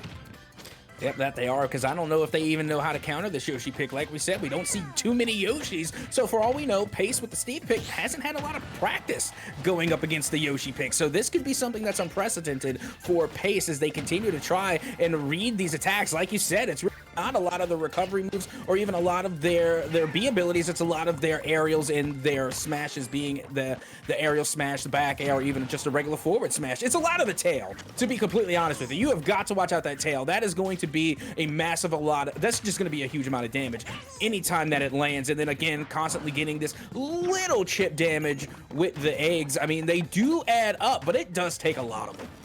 Yeah, it's you gotta stack that damage as much as you go. Oh, we got the footstool! No way! That's gonna be a kill! That's gonna be a kill! Holy cow, Pi with this Yoshi pick making me eat my words right now. On the verge of victory and bringing this to a game number 3, just off of immaculate spacing and just the rushdown ability. Like, this is really interesting because Yoshis normally aren't able to do this. Like I said, you have to have put in a lot of work on this character to know how to navigate the ins and outs and the dangers of these matchups. Yeah, and another interesting thing that we are seeing from the Yoshi, at least for the first 2 stocks here, finally we're seeing Pace really counter, is that they've managed to keep Steve from building and crafting. Now you can see the diamond weapons are finally coming out. So unfortunately for Pi, this could be a little bit of a problem because in the first 2 stocks, those Yoshi eggs were doing a really good job of keeping Steve from building. I don't know if that's that's gonna be a kill. That's gonna be the kill. Oh, smash come on! With the diamond Not like weapon, this. with the diamond sword to get the final stock off of Pi. It was a valiant effort, but in the end, Steve is gonna Steve, and he's gonna claim that kill, and that's gonna be a lot of points going the way of UConn, putting them in a 17 points lead. Oh, it was so close. Made us all believe there for a second the underdog victory there for Pi on that Yoshi was gonna be something. But as we get into these replays, just check out this gameplay. Oh, it was fantastic. And like I was saying earlier, you know, what we saw from Pi was fantastic. They were using the eggs and they were using the spacing to keep Steve from building, from getting those diamond items. And then finally towards the end, Steve was able to do enough to get the diamond sword. And that's where it came through. That's where it all fell to pieces. And unfortunately for Pi, that was the end. And it will be Pace coming out on top here. Again, a massive win for Connecticut. Yeah, it's unfortunate he hit that double jump way too late and just put him in such a dangerous position where he had to force the little nudge of distance you get from the up B, the egg throw, but put him right in range for that forward smash from Steve. And yeah, like you said, University of Connecticut, massive, massive victory for them. Yep, and now I cannot wait until we get to see what comes next. And if I'm not mistaken, we should have another series actually, because we're going to play out the matches. Yeah, we're going to play throughout the matches, but the University of Connecticut is past that 16-point threshold. So it is safe to say that they should come out on top, but we still do have another match to go. But as of right now, University of Connecticut looks as though they have the win. Yeah, we'll get the points in this one as we do get into this button check. A Pack versus a Ganon. Okay. Now that's going to be a fun time for one, not so much for the other. Depends on who you like here. I mean, okay, let me put it this way. In The Legend of Zelda, I love Ganon. In Super Smash, not so much. I mean, to be completely honest. And then Pac-Man, I don't know. It's interesting. I mean, I guess it really depends on who's behind the sticks. But I don't know. I've seen weirder things in Smash Brothers. Let's be honest. Look, I love Ganon. I am the #1 Ganondorf supporter in Smash Brothers because he's just so funny. Originally starting as just a little clone character of Captain Falcon, has his own little identity as just Mr. Big, beefy, strong man, a swordsman that doesn't use a sword except for like 2 attacks. But he's just so much fun to watch. Like, is he the highest tier character? Absolutely not. Is he the most fun character to watch? I could definitely argue that, because if a good Ganon makes things look so much fun. And unfortunately for Tricky, it's Utopia on this Ganon, and it's so much fun to watch. Well, here we go. We are well and underway here in game number 1, and already Ganon does go off the side, but is able to recover, dealing out damage already. Back it up, son. 91%, but Pac-Man finally able to recover. That was close. Listen. I don't know if you've been graced by the presence of King Utopia themselves, because much like Sisu on the Falcon, Utopia on this Ganon is just such a bully with how he plays, and you're seeing it right there. Just the stock completely just evaporating from in front of him. It's just absolutely insane to see how much percentage Ganon can do in such a small combo. Being able to just find an opening and then deliver some of the harshest punishments that I think I've seen all day today, as already you can see. Nearly being able to equalize again on the second stock. Utopia just really in control of this game number 1. Yeah, he was looking for the stop. No way you got him. Okay, that's going to take about all the shield off. Off stage, he doesn't care. He's going to air dodge. Good DI on that. Looking for the sweep. Oh, down B. Blocked a little bit. Very good job by him. Utopia now. He's at 90, but he's not worried at all. Try to go for the side stomp combo. Not going to work there. Taking his time. Baiting Tricky to come off stage. Looking for the cherry. That might actually... Okay, no. Not quite the distance you're looking for. Stomp. Number 2 not going to work. Looking for some fruit. Woo! Wee baby. Oh no, he's gonna go for it. He's gonna go for it. Knowing Utopia, he always wants to go for these offstage gambits. He has a very fun offstage game. Oh, will get spiked himself though, actually. Good job by Tricky to get a point in that regard. Yeah, and not too much love lost there. I mean, look at the percentage on Tricky so far at 127, 128. Continuing to climb in damage. I don't think Utopia is going to be too worried about it, as they are already able to take that second stock off of Tricky and once again have the advantage. Yeah, like I said, Utopia is just a big old bully. Loves to play this Ganondorf, loves to play this aggressive style, aggressive cocky style, but Tricky putting up a very good fight, managing to take at least 1 stock off, gets the stun up of the bell, still has it available. That should set up a kill. Yes, it will, and actually brings it down to a tied game here, a stock apiece. Almost taking himself out with that up B, but managing to stay alive. Has the Galaxia, I think that is. Look at the up throw combo started. Fire hydrants, activate. Oh, there's some potential danger aspect here. He's stuck, almost getting juggled. Utopia now sitting at 55%. Pac-Man has some pretty decent kill threat from this range. Looking for another stun, but only gets red ghost instead. Charging up a nice little orange. See what he can get done. No tractor beam bull. Off stage now. Utopia's a little scary here. Whew, good weight. And again, I don't know what was more impressive, the timing coming from Ganondorf in order to relay the danger there, or Tricky being able to avoid the danger. Meanwhile, that drop kick is going to put Utopia off map. The bell goes out, but it doesn't connect. And now, this is still within kill shot range of Utopia. Keep in mind, that Ganon, like I said, can still get the kill potential. Oh, no. Recovery from Tricky from underneath stage gets them back up and on top. Yeah, it's kills threat for both of these characters. He charged up, he looked for a bell. Oh, he did not! Gonna go ahead and opt to knock the fire hydrant in his direction. Has another one, looks for it again. Rage has been built on Utopia's side. He's in a very dangerous spot. Air dodges the fruit. This is so scary. This could end in 1 attack. Potentially, here it is, the forward air from Tricky, who actually takes the game off Utopia, getting some much needed points for Villanova here on this Pac-Man. Utopia playing with his food just a little bit too much, and the game running away from him. Tricky will pounce and claim victory.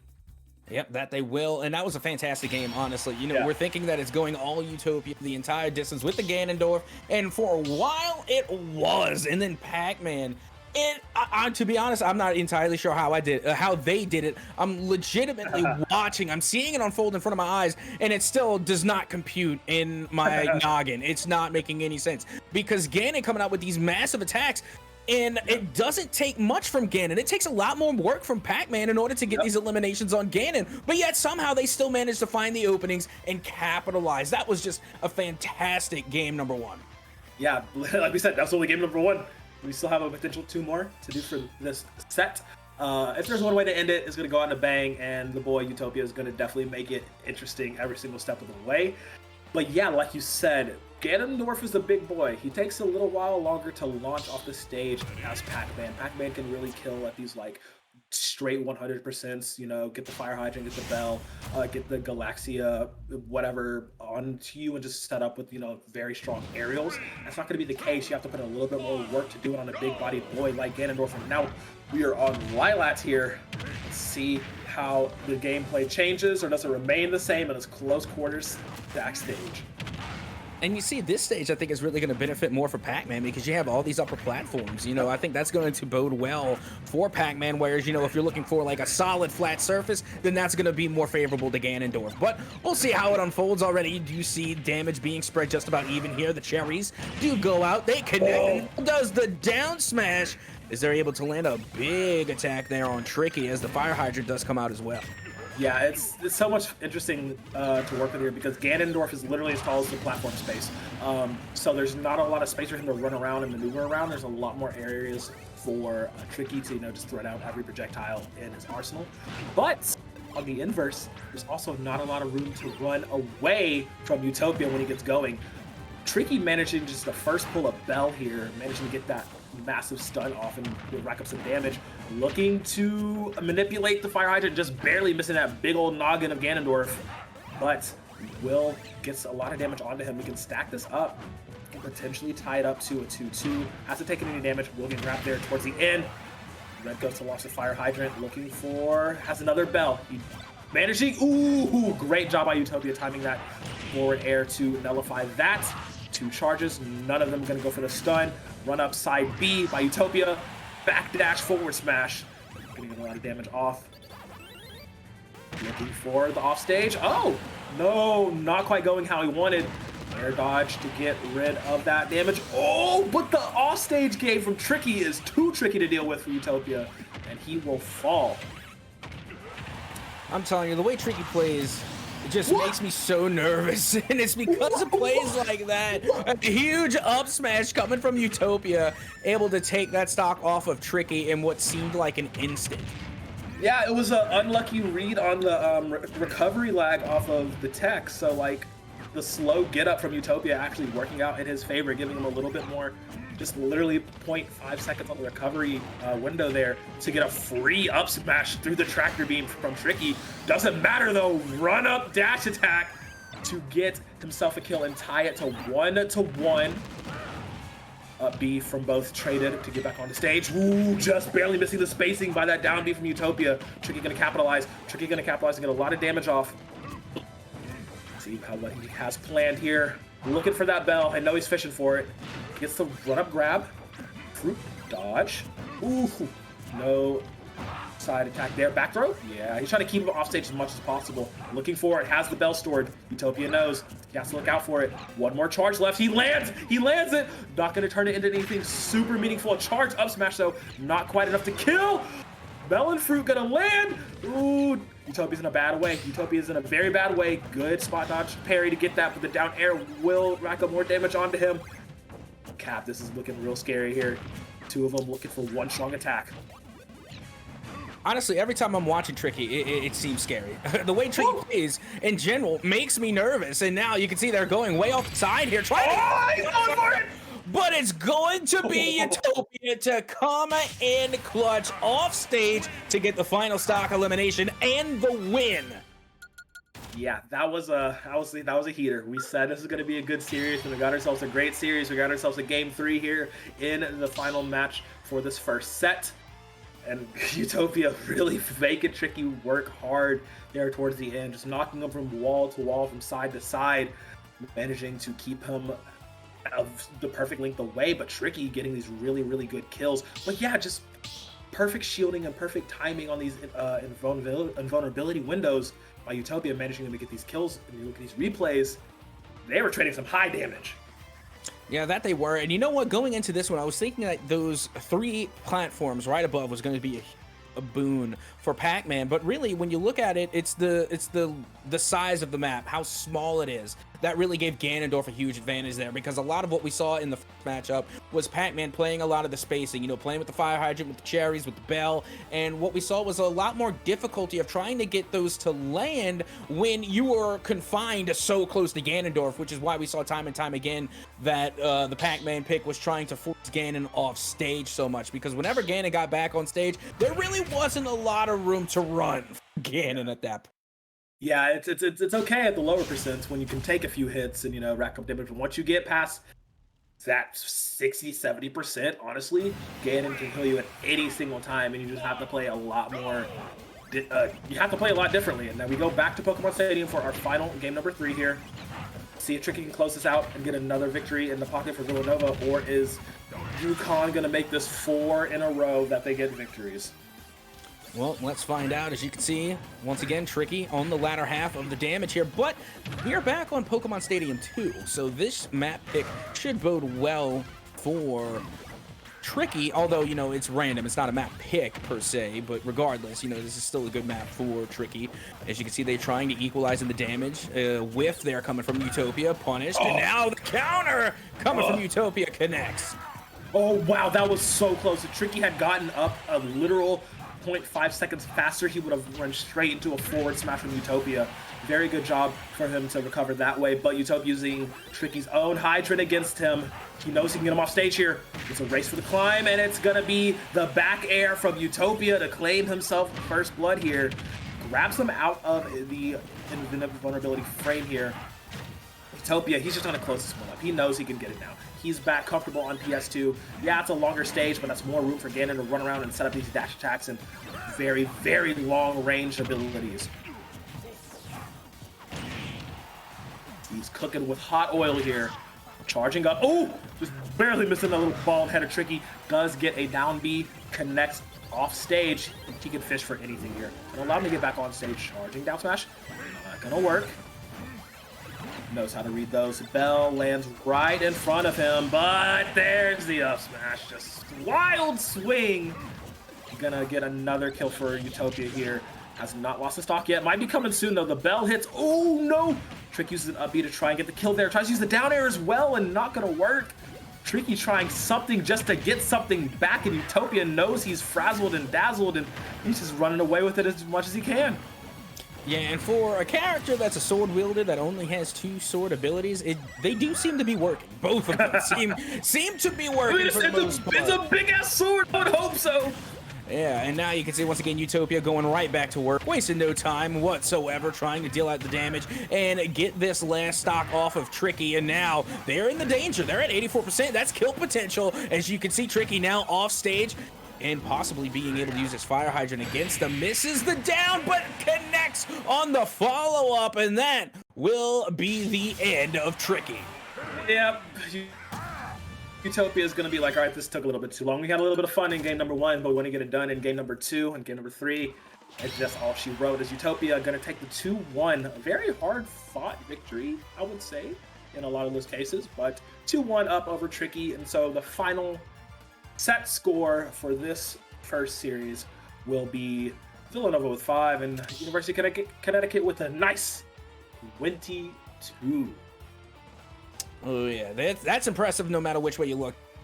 I mean, they came in from start to finish and they were able to perform time and time again on, again, some impressive character selections to say the least. You know, we got to see a lot of selections, some that were meta, Steve, and some who weren't. You know, again, you know, it was display of not only adaptability, being able to correct a lot of the mistakes that were being made in order to come out with the win, but also just sure concentration of being able to really commit to a character and put them to good use. Yep, yes, indeedy, yep, Reno. With that being said, we're going to take a tiny little pause, tiny little break in time for a winner's interview, and we'll be right back with one of the winners from the victorious University of Connecticut. So just hold on a sec. We'll be right back.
Welcome back, everybody. We're here with the victorious Pace of the University of Connecticut after a very, very intense series here. Yeah, it was the nice little 4-series victory, but it was not anything less than entertaining. First off, how you feeling, Pace? I mean, listen, I'm feeling great. It was definitely some good competition. But you know, I always play with Steve a lot of the time because you know I played Minecraft when I was younger, and he's just always been him. You know, so I kind of replicate my game after him, and you know, he gets the job done. Yeah, honestly, we we were enjoying the matchups regardless. I mean, and honestly, when we first got to see the matchup, it was Steve and Game and Watch. We thought it was going to be an absolute, like, you know, going all the way to game 5, neck and neck matchup. But no, it was actually more one-sided towards you and your pick. I got to ask you, like, when it comes to these types of matchups for Steve, what do you think is the counter to the Steve pick?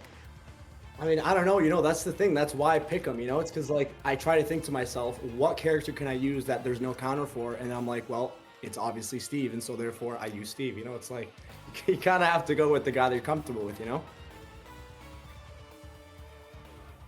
Yeah, and honestly, I don't want to say it was one-sided, you know, but let's be honest, it was a little bit one-sided. Again, We can be honest. We can be honest. yeah, Steve going absolutely nuts. I gotta ask, just if there ever was a day where Steve finally got their counter, Steve met their match, who would be your backup go-to character? Oh man, I mean, honestly, I mean, God forbid that day come, I'd probably have to go with Cloud. He's all reliable, you know? Yeah. Oh, trust me, I do know. Yes, sir. I feel that indeed, Cloud. God, I'm getting Smash 4 flashbacks. But yeah, so here we are. We're in week 9. We have, I think, 7 more weeks to go before we start doing playoffs and whatnot. How are you and your team feeling where you guys are currently in the standings, the state of the team? What's that mental like? You know, what's the drills? I know we're coming back into it at this new semester, new start. So, like, how are y'all feeling currently? Yeah, no, I mean, so first of all, I mean, big shout out to my boy Sisu. That guy is crazy. That guy's an absolute demon, always carrying in big moments. But, you know, as a newcomer to the team, you know, I'm just happy to be here, happy to perform, and I'm just looking forward to the next big thing, you know? Love that so much. Well, thank you very much for joining us for this interview, and once again, congrats to the team on a very well-deserved victory here, getting y'all a bunch of more points on the board. Thank you very much. I'm going to take us out of here before we go to this next break. Thanks so much, man. Take care. Well, with that being said, you see the score down there. University of Connecticut with a pretty 22 over Villanova's 5 points. That's a lot of points to be gathered and a lot of points to be gained. Don't fret, though. We have one more series to play tonight here on EGFC for Super Smash Brothers on this channel, at least. We got multiple going on. We got everything going on tonight. But coming up next, it will be St. John's University versus University of Colorado. So you're not going to want to miss this. Stay tuned.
step into the ring.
That's all that matters. What is that emote? That's crazy. That's crazy. My name is Ryan Vu. My name is Justin Rolon. My name is Justin Garcia Quinones. My name is Chenji. My name is Brian Patientis. My name is Raymond Asencow. My name is Jasmine. My name is Maya DeLong. I'm Mark Etienne. Ladies and gentlemen, welcome to St. John's.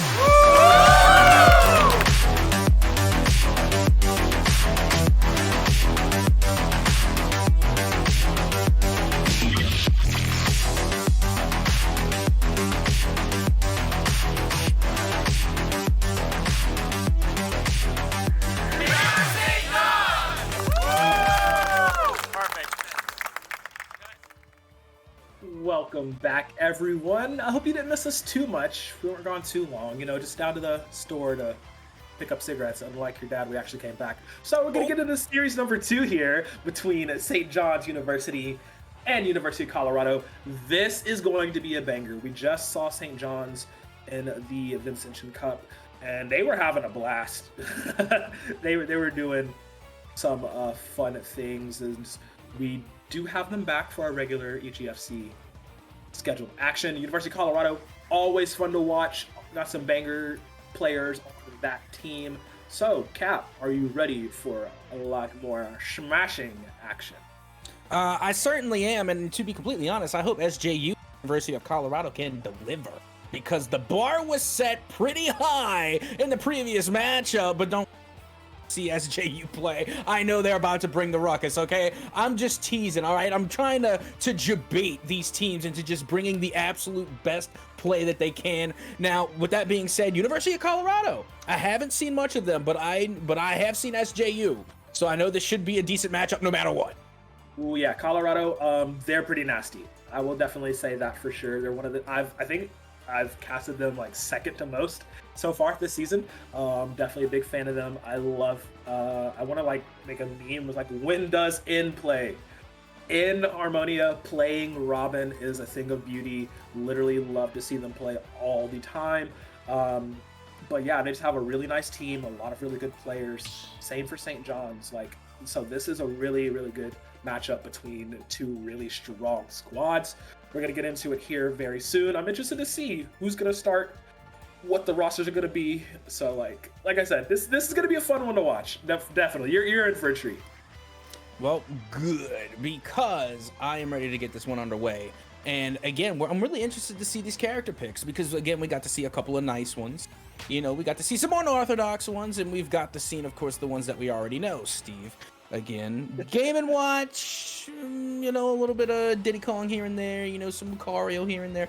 But regardless, I'm definitely interested to see what these players bring to the table. And honestly, I'm really surprised that we haven't seen more sword wielders come out. Yeah, we said Ganondorf, the 2-sword chump. I mean, can we count that? I mean, 2 sword moves, sure. I mean, they were working pretty well. It's a gigantic sword. I guess we'll chalk it up. But, you know, I want to see some Marth. I want to see some heroes. I want to see Shulk more than anyone, if I could be completely honest. I'm surprised we haven't seen Shulk.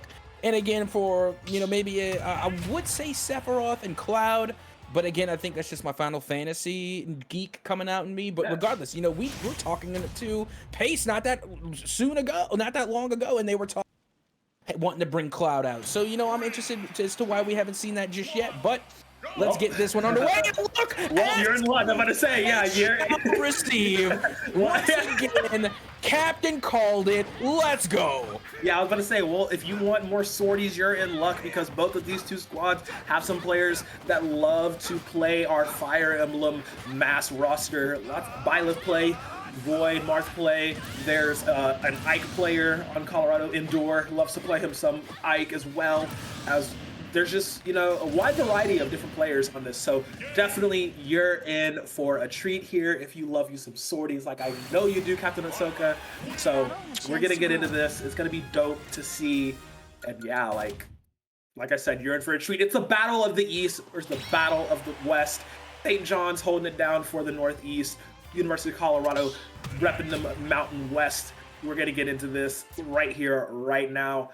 I'm excited. Cap's excited. I hope everyone that is watching is excited. And if your friends aren't busy, aren't doing nothing, share the stream, get them in here, because we got a lot of collegiate smash action going on as we are getting into this. It's Bootleg starting things off for St. John and Pilot for University of Colorado.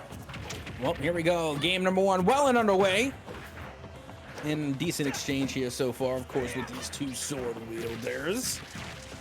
And Byleth, I gotta tell you, has been more along sword wielders. I'm seeing a lot more Byleth time and time again. We actually saw a Byleth pick earlier today, so it is going to be interesting to see how this Byleth does hold up.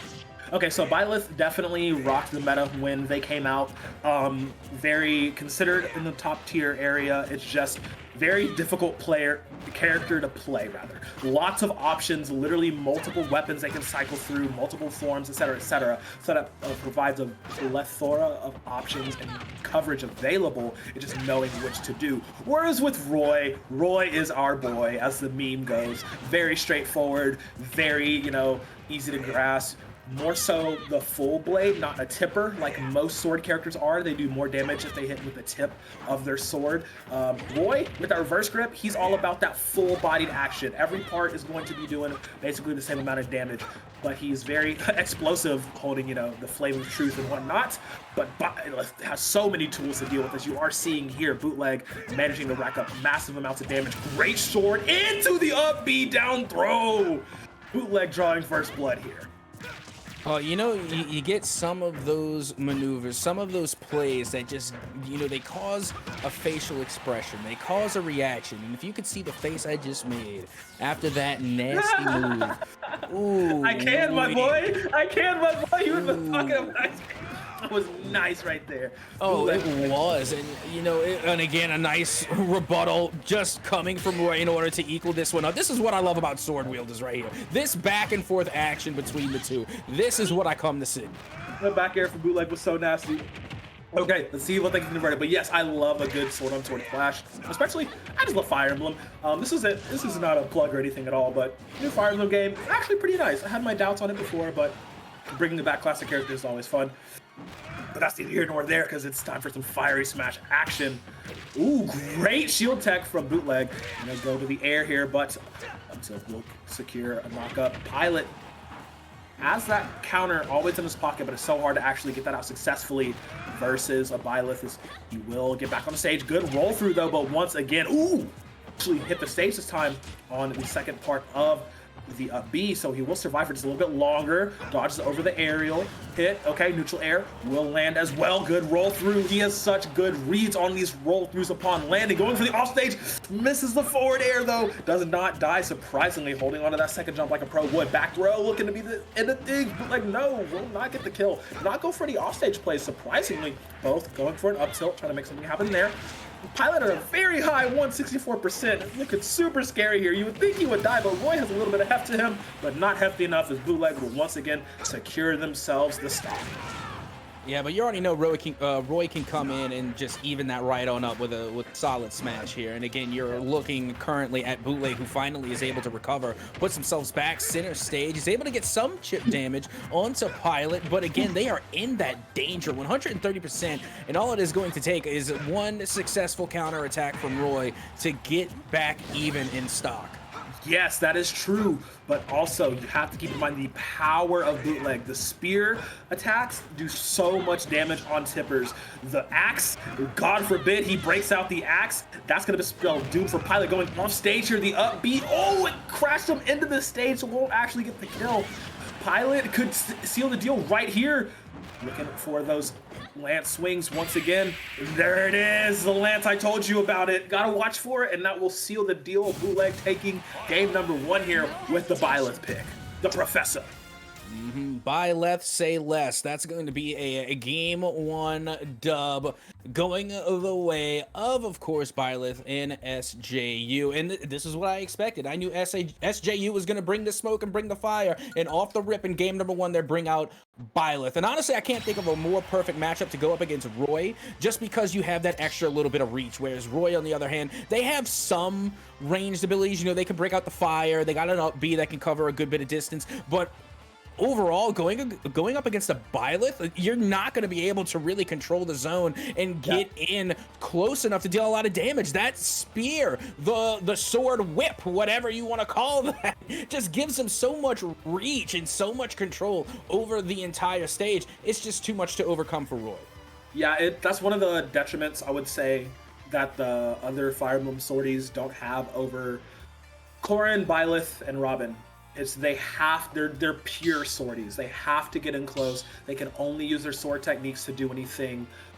It's just so difficult for them to actually do anything, and that's why Byleth is regarded as such a strong character, because there's so many options that Byleth has in their arsenal to do damage. And you saw it right there, the distance game they were able to play using the bow, using the spear to keep Roy away, to keep Pilot from getting into that no-no zone, right?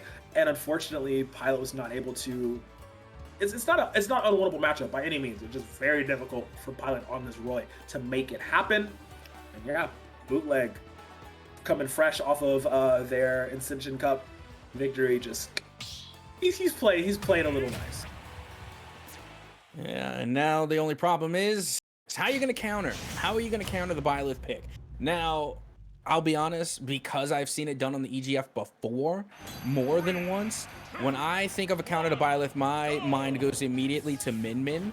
But you can see now that we are actually going to stick with our original picks here. We're going to have Roy, and once again, taking on Byleth. Yeah, absolutely. Going to stick with the Byleth. No need to change off Pilot. He is the Roy boy.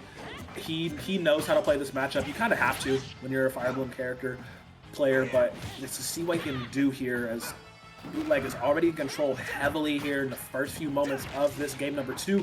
Let's see how Pilot navigates this, see if he can bring it back.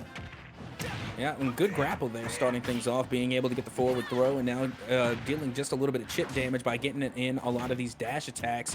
And now back off into the side, but we already know Bootleg with the Byleth has fantastic recovery, so no problem getting back to center stage. Meanwhile, it's just trade after trade, and the damage going the way of Bootleg yet again here in game 2. Meanwhile, we're getting a lot of up airs coming from Pilot that are connecting, but it won't be enough to get the first stock.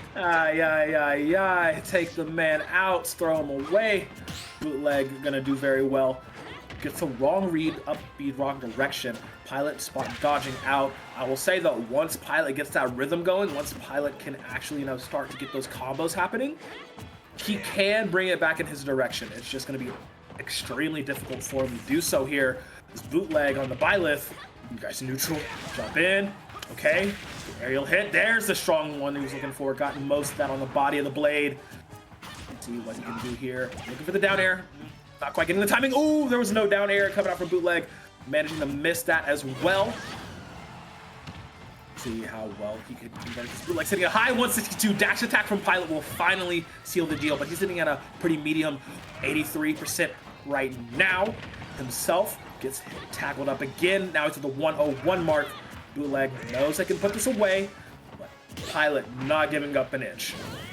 No, absolutely not. Now you can see Bootleg once again able to recover, and they are able to get that come up so quickly, from the edge and straight to an attack. It makes edge guarding nearly impossible for Pilot, at least so far. And now going on stage, Bootleg able to get the second stock off of Pilot.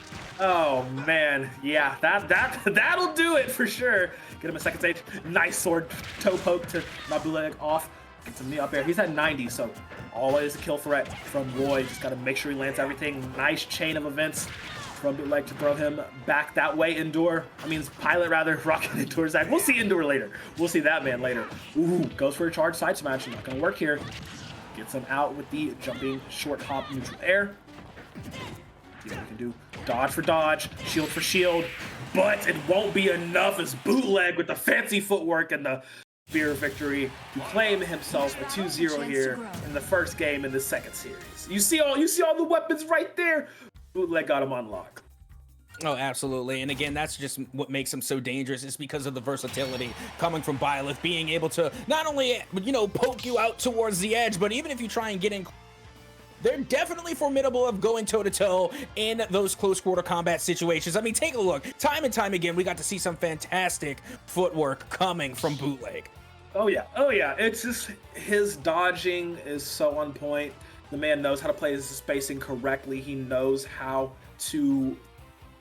knows how to play around these other characters. Like I said, these matchups that you play all the time, multiple hours spent in the lab getting around that, and it's just Byleth has so many options to get things done, and you see right there once again ending it.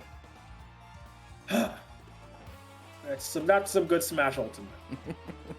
Oh yeah, that one is just so tasty and it is crispy. You gotta pay compliments to the chef, and because let's be honest, Byleth was cooking. But regardless, that's gonna be, of course, an impressive win coming from SJU. No surprises there. They have been coming all continuing to do so. A very respectable esports program coming from SJU as they continue to go on winning at least the first game here tonight. But keep in mind, we still got plenty of more matches left to go. Yeah.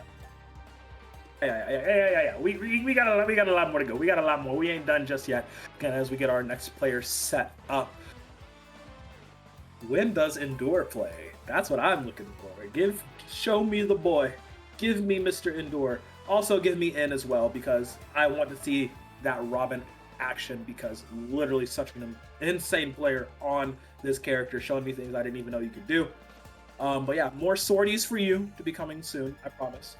We'll have to see who they're going to send in next. Just a lot. Like, both of these rosters are so good. I cannot stress this enough. Both of these rosters are really, really good, sitting in the standings.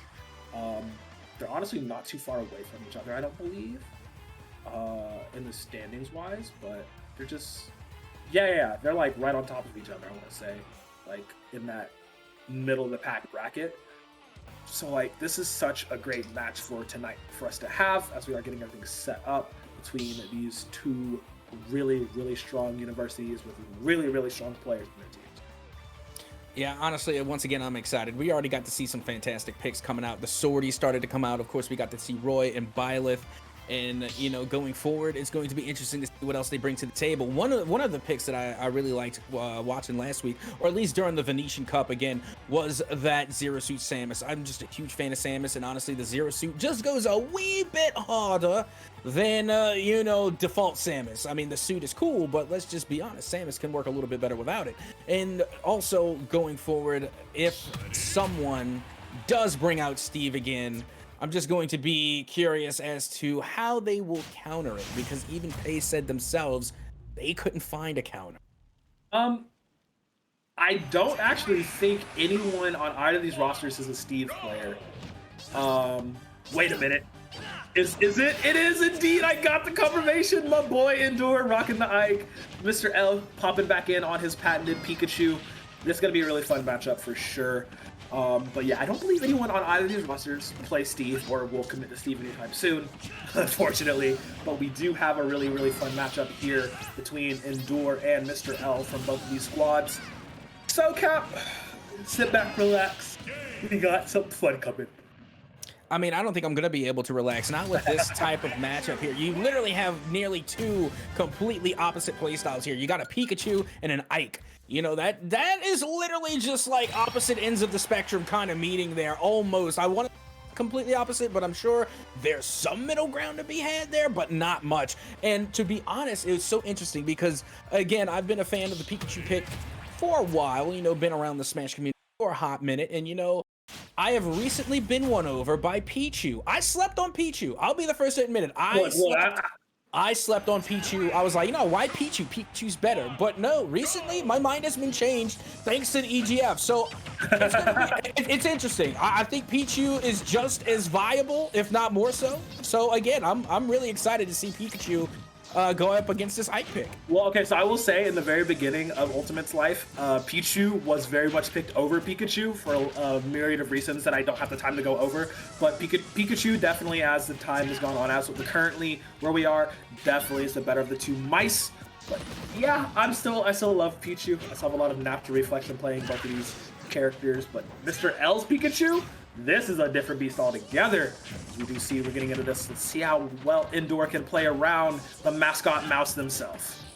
Yeah, and you know what? I'm thinking there's going to be a lot of what we saw with that Greninja play earlier. Not just because they're two different Pokemon, but because they still have similar play styles. You know, they're able to apply a lot of chip damage very quickly. They don't really have those heavy hits, more or less. Whereas, you know, we're looking at Enduro on the Ike pick. They have a lot of heavy hits. So, again, it's really going to be about, I think it's going to be a game of endurance for Mr. L.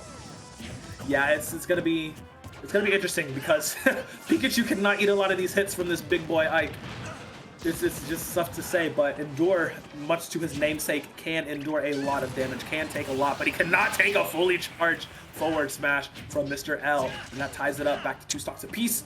See if Endure can get it going, because my man, there's some ground to cover here.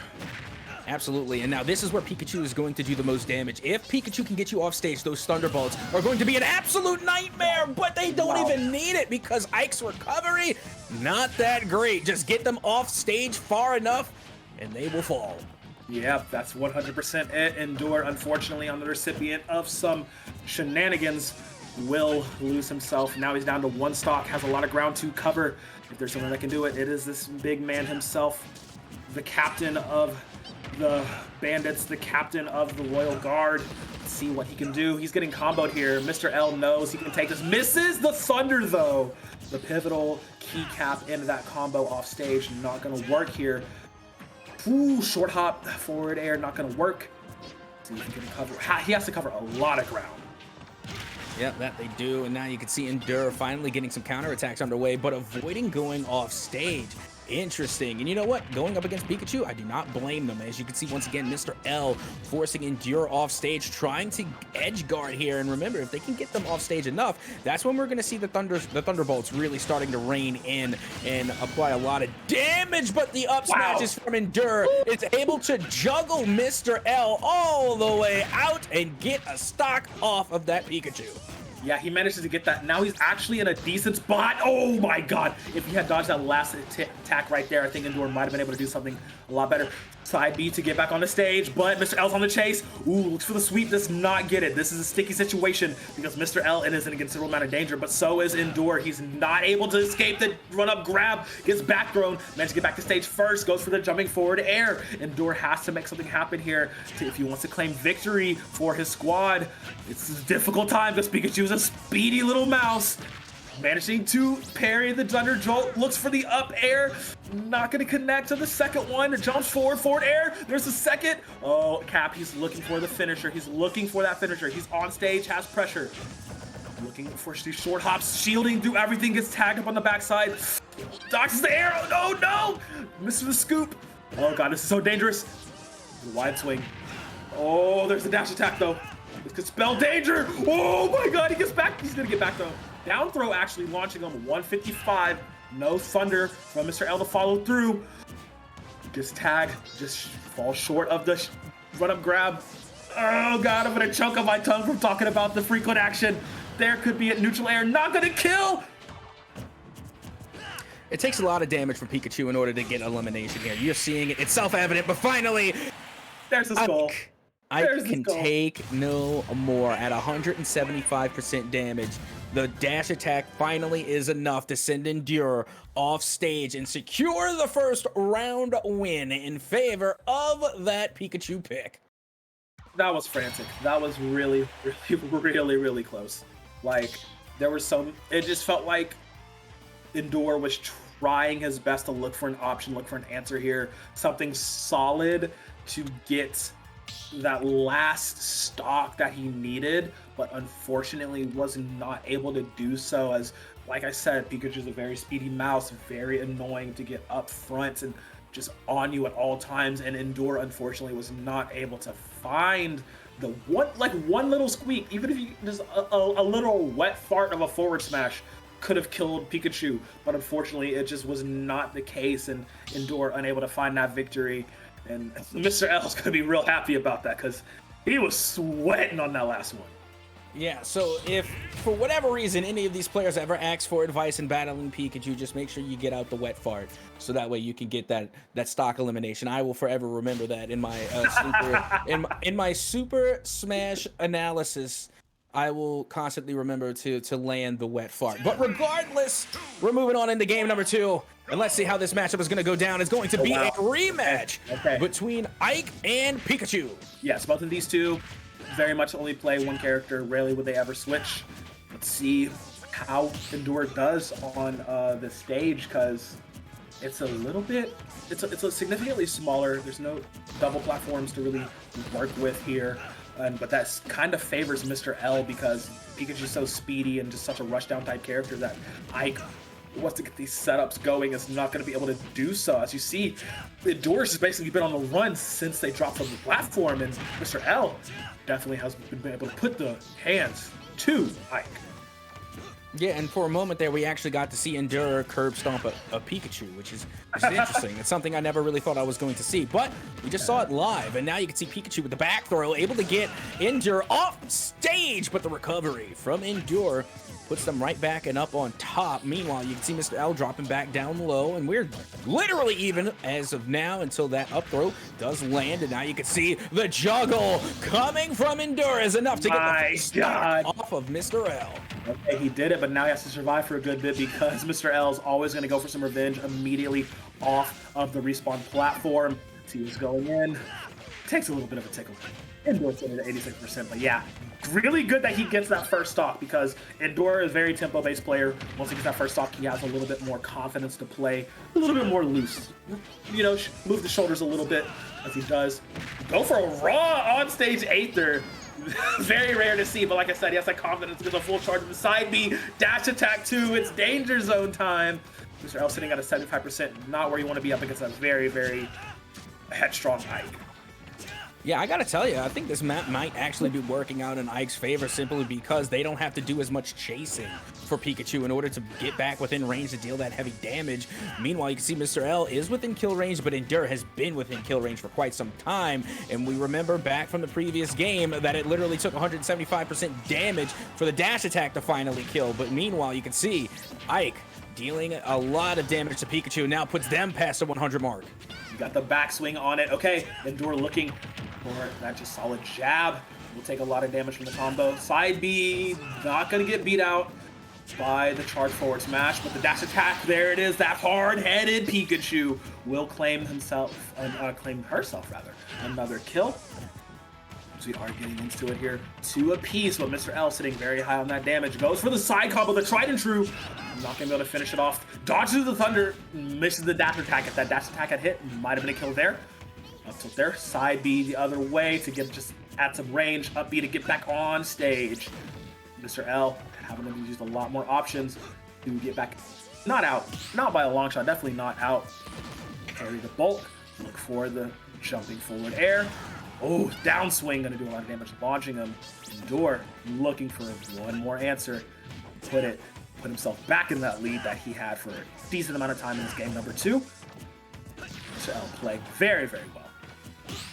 Yeah, and this is what's really going to make this difficult is because right now Endure has such a commanding lead. You're looking at 100% to 50 that Mr. L is going to have to play near perfect and can't leave any openings because exactly that will happen. All it takes is one good opening for Ike to deal the most amount of damage, and now you can see Mr. L only has 1 stock remaining and Endure sitting comfortably still with 2. Yep. Now he has that leeway that he likes to play with. When he has a stock up, he definitely plays differently. A bit more on the, like I said, the loose side. A little bit more on the, he'll try some things because he has a little bit to work with. But right now, sitting at a high 82, kill potential from Pikachu is there. He might just play a bit more reserved like he normally does. Gets that side B charged up and manages to tick. Will get tagged up though. Mr. L going for the offstage. Not going to get the kill. Jumping forward air. Raw Aether. Playing that ledge trap game so fierce. Oh, absolutely. And now you're looking at 128% damage. It just takes so much for Pikachu to get these confirmed eliminations. And that's where we really see, unfortunately, some shortfalls with the Speedy Mouse. But finally, that dash attack does land. Still, not enough to kill. Not enough. You got to get that strong head. But that strong skull bash or thunder at least, or back throw. Yeah, back throw could kill here. Ooh, just barely not. But yeah, Pikachu has to do a lot more effort to take down the big boy. Gets a raw on-stage Aether to knock him all the way to the other side. You hear them cheering for Ike in the end game. You know, the boys are cheered for him behind the scenes too, sitting at 188. Now this is a very dangerous threat. There it is. The up throw will be the kill. Mr. L putting it to 1-1. Endure, he does have advantage and he's gonna run up, swing the sword, big swoosh. Will get him the victory here, putting it to 1-1 apiece, giving us the game number 3. Well, there you go. This is what we needed to see coming from this Ike pick, coming from Endure. And I gotta tell you, this is what is really drawing the line between these two. Is even though we will admit, and you know, we can't deny it, that the game number 1 definitely way of Mr. L with the Pikachu pick, but it is self-evident there in game number 2 that it takes so much more for Pikachu to confirm kill compared to Ike. Ike, you can honestly put Pikachu in the 100th percentile, and that's killing range. The last elimination came off an 80 percentile elimination range, and so did that one. Whereas what we saw, numerous occasion where Pikachu had to get Endure close to that 200 percentile mark. We weren't seeing Endure get eliminated until they were around the 175 to the 180 and even closer to the 200 percentile. So it's almost as though Mr. L has to do twice as much work to get the same result. Yeah, it's about that. Yeah, it's about that. I mean, there are options that Pikachu has that can kill Ike at a little bit lower. It's just Thunderbolt. They're a bit more technical. Hit that thunder mid-air, not allowing Ike to get any coverage. But like I said, there are some options. It's just a little bit more difficult for this combo character like Pikachu to get them done. When Ike just has to yell and swing a sword like twice, and you're like, you're done, you know? So Endure being able to hold on, bring us to a game 3, getting 1 point on the board for University of Colorado. Let's see if he can get this full series, get that extra 2 points coming out of this. Like I said, these two teams are right on top of each other as far as standings go, as far as win-loss round scores go.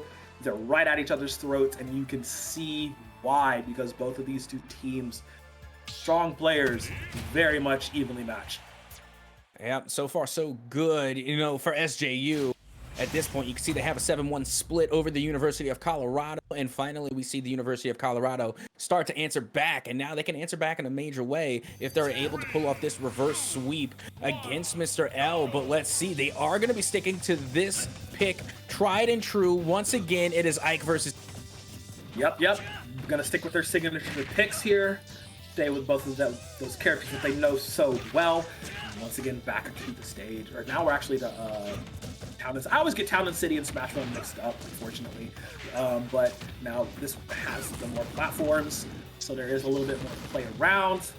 See what they can do. As you do see Endure taking a lot more damage. These platforms going in favor of Mr. L. Goes for the Thunder. See, that's the option I was talking for. If that connected, that would have been a kill. Fortunately, Endure just a little bit too far. Dodging the charge forward smash as well. See how we can recover from this, because yeah, charge forward smash. Ooh, Endure actually living for a little bit. Usually there to cover him in the air. Gonna do a little spin-a-rooney, and that will be Mr. L taking that first stock in style. I think Mr. L heard what I said about Pikachu, and he's like, what? Pikachu can't kill? Bet. Watch this. And then sure enough, comes into game 3 and puts on an absolute clinic, landing a lot of big hits. And we saw them go for the Thunderbolt. It didn't land, but still, they were able to land a lot of those forward smashes and get an early stock off of Endure, and still with only 55% damage to their first stock. So far, Mr. L has definitely flipped the switch here. They're playing pretty intense. Yeah, they're stepping it up. It's game 3. You know, you have to go for broke because you want to get those extra point totals for your team as they are playing on a higher gear. Ooh, there's the prepare yourself, my favorite taunt. Very, very nice. Can't help it. Pikachu is just so darn cute. I mean, that's fair. Valid. Yeah, it makes you feel bad whenever you see them get curb stomped, but at the same time, you got to keep in mind, this Pikachu has been an absolute nightmare for Endure, so I don't blame them whatsoever when it comes to absolutely smashing face value of Mr. L in this Pikachu pick. Meanwhile, you can see, once again, that Mr. L is still holding on to that one stock advantage, all the while dealing out this massive damage of their own onto Endure, who's at the 100 percentile. Meanwhile, Mr. L finds themselves right back smack dab even with Ike. Yep, right back smack dab even. Endure sitting in that 100, has to secure this kill before it gets too out of control and Mr. L can run away with it. Let's see what he has options for. Okay, he will tie it up there, sitting at 115. Very easy to get taken out at this range. 124 now. And that, it's playing a very fast offside stage, though. This could be potentially dangerous for Mr. L. Like I said, a few swings of that giant Ragnar sword by Endure can do spell death for Pikachu. Great landing the Thunder Jolt in the air to set up the combo putting Endor down to his final stock here in game number 3. Mr. L with 2.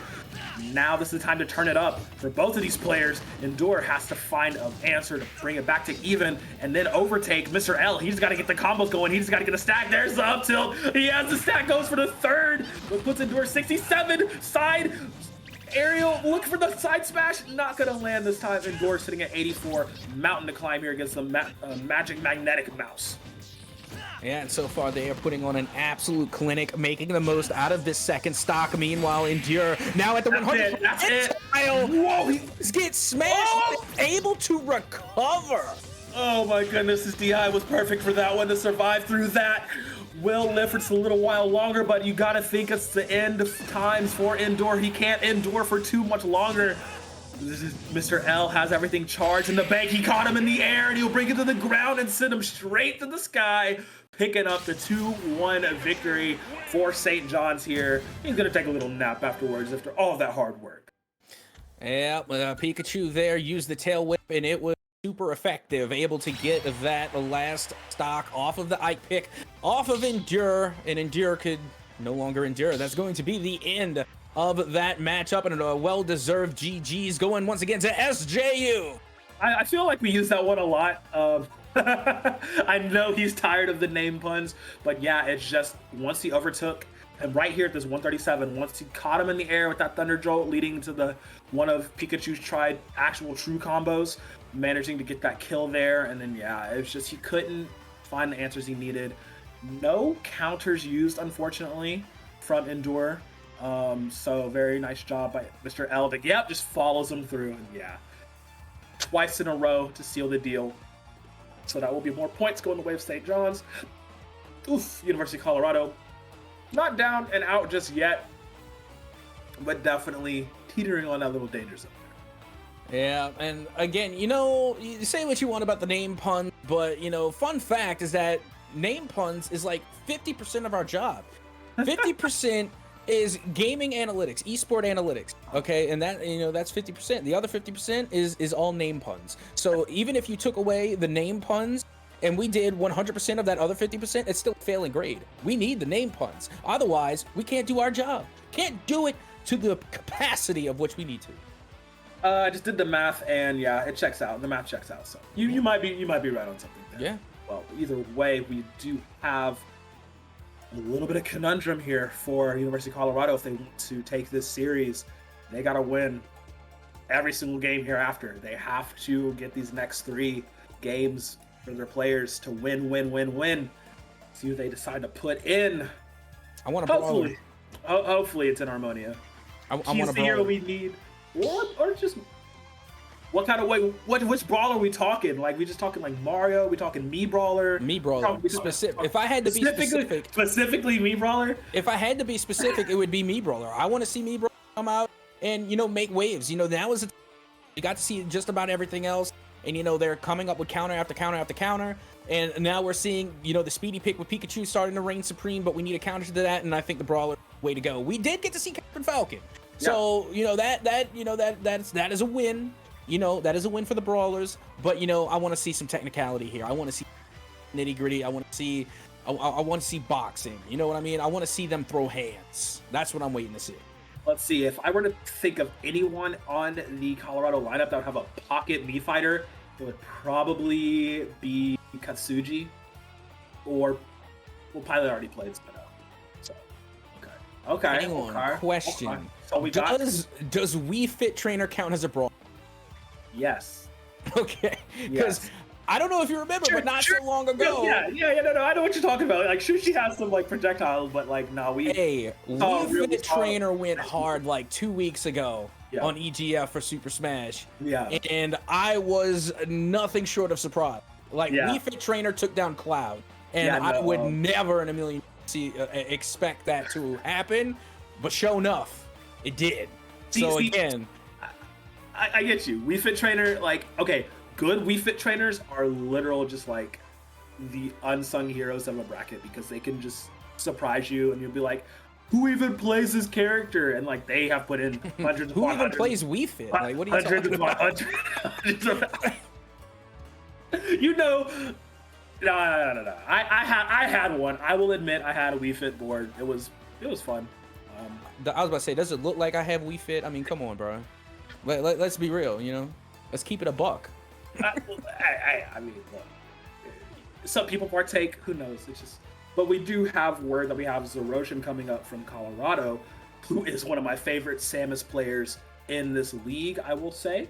And Mr. Saturn coming back. So for St. John's. Now, Mr. Saturn put in a lot of work at the Vincentian Cup this past weekend, and he is just a very good stalwart on St. John's team. He's a Link bro. He plays young Link. He plays older I know who you're talking about now. Yeah, he's kind of cracked on the Hero of Time. So you got the wheels turning. Like, I'm trying to put two and two together. Like Mr. Saturn, okay. Venetian Cup, okay. Young Link, oh, I remember now. Yeah, this one, yeah, I don't know.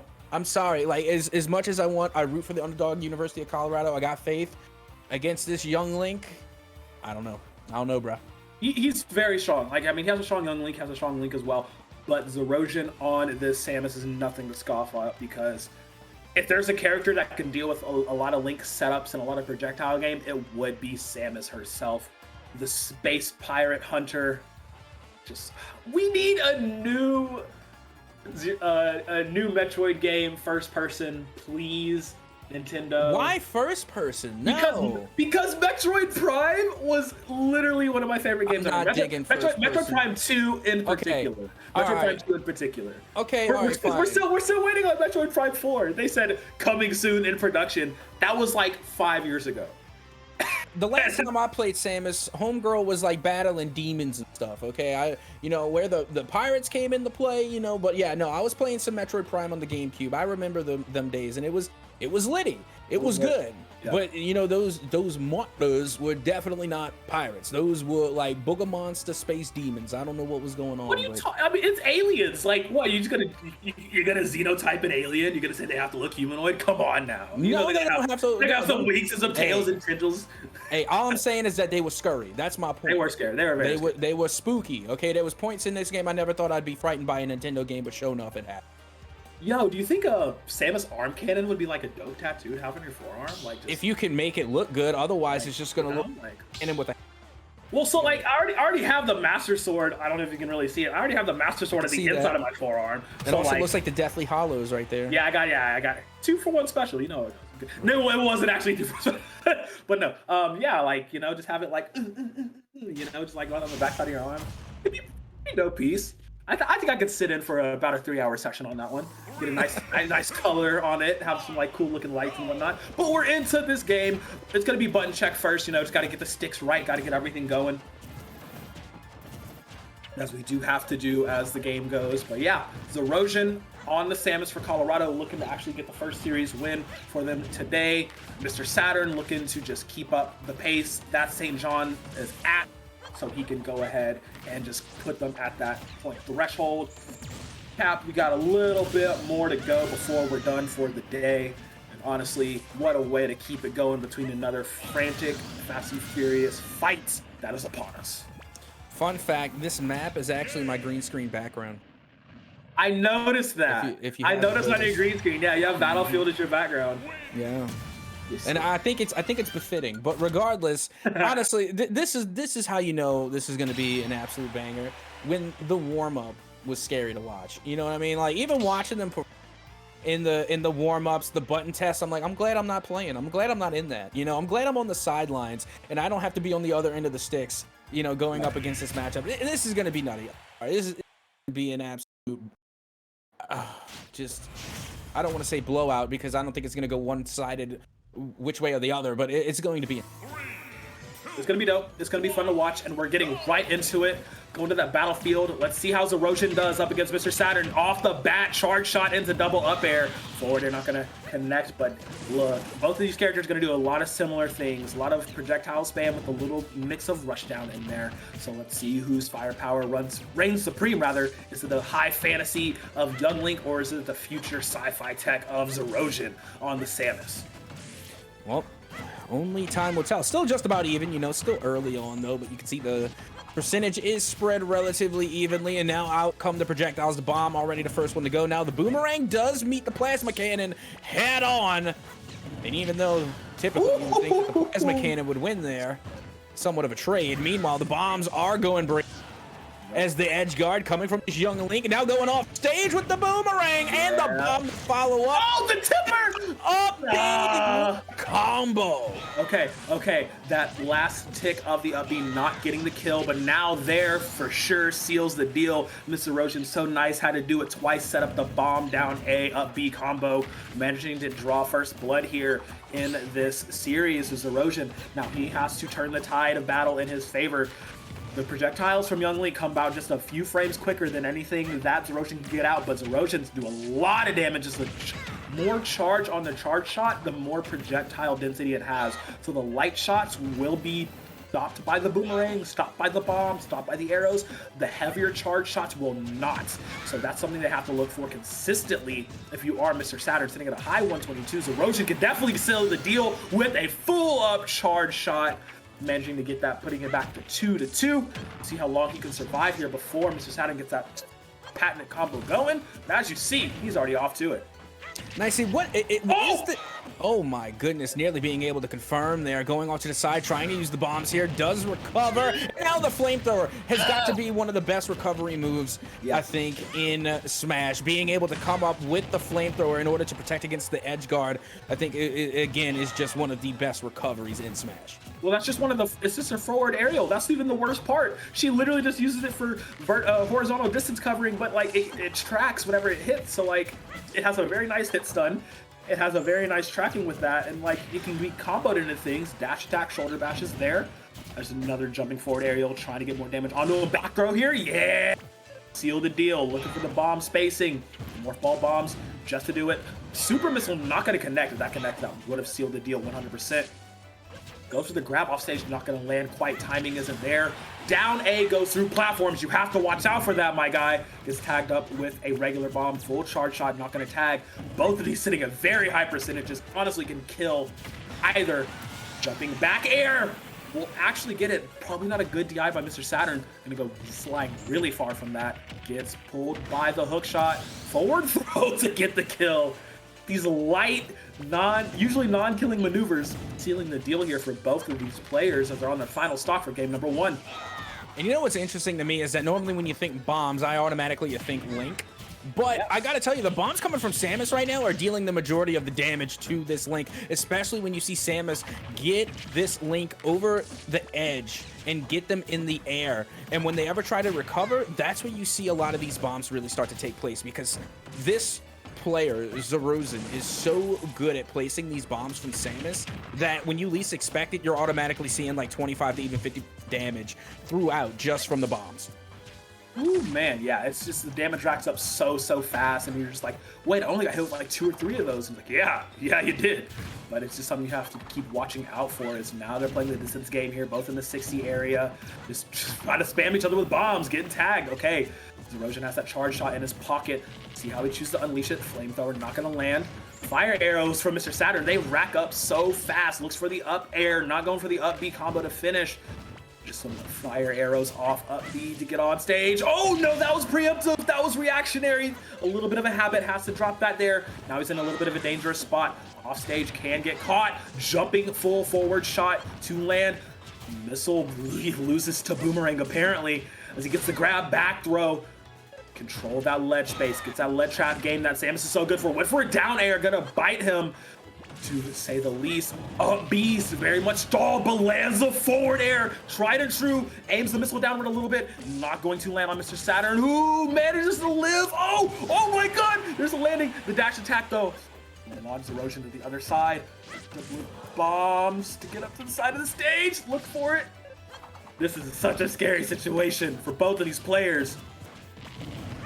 Yeah, you got to watch out for that bomb. Again, Link is just playing it really close, and now you can see that was a huge move coming from Zerosion, and now trying to finish it off with the cannon, but it doesn't connect. Meanwhile, you have Link going back towards the edge. The boomerang lands, trying to edge guard here, throws out one. Down air, that's it. Down air. And that will do it. Game number 1 going the way of Mr. Saturn.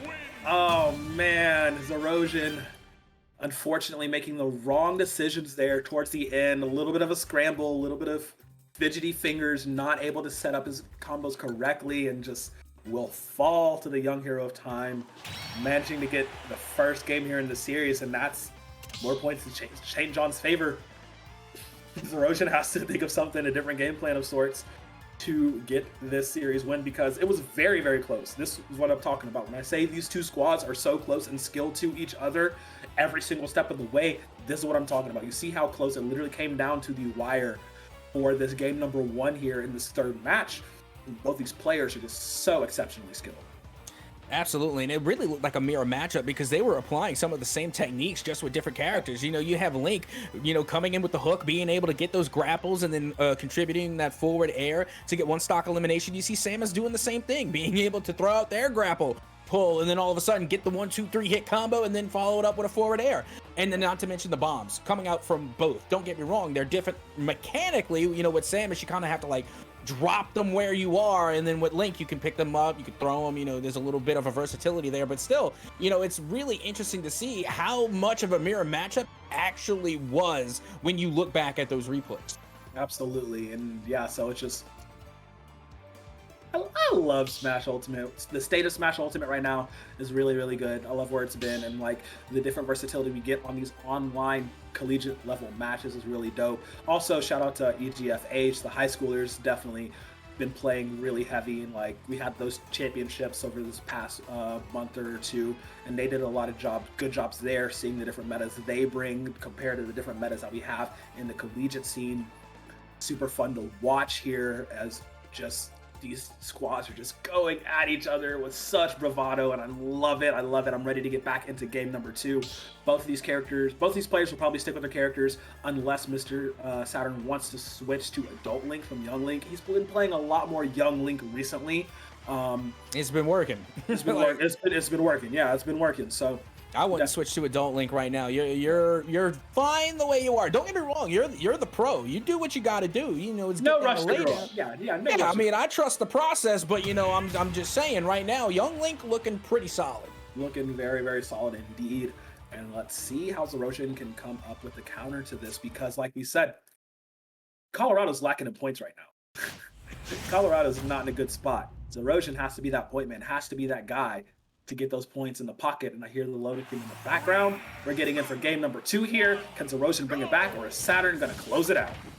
And then you see, I'm not surprised by either side here, because again, that first match was one of those where it was so close that it really could have gone either way. So I'm not surprised whatsoever that both sides are going to be sticking with their original picks. And honestly, I wouldn't be surprised if we could see Zerosion possibly come out with a win here.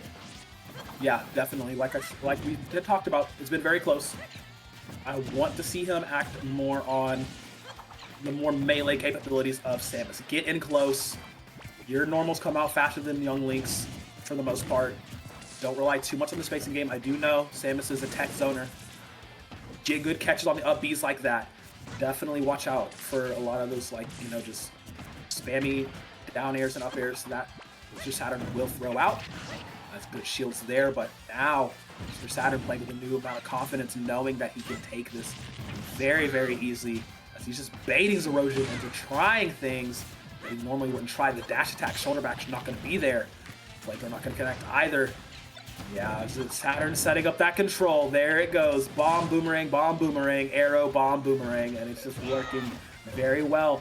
Now the lead trapping from Zerosion. Trying to play counter. He's already at 128 though, so he is in a very dangerous spot. Dodge back, charge shot, shoulder tackle, full charge, roll back. Fires a light one, has to cancel that charge. Gets met with the down air from Mr. Saturn.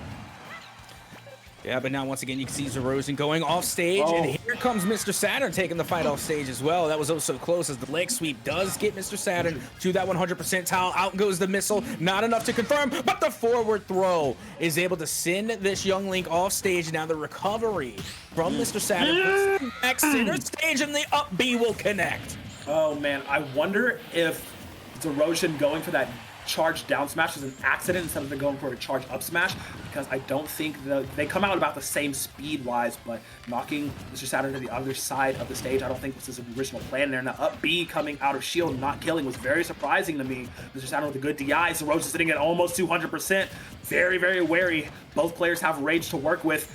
See who gets the first hit, grab, up, shot, get him out of there. Zeroja will claim first blood.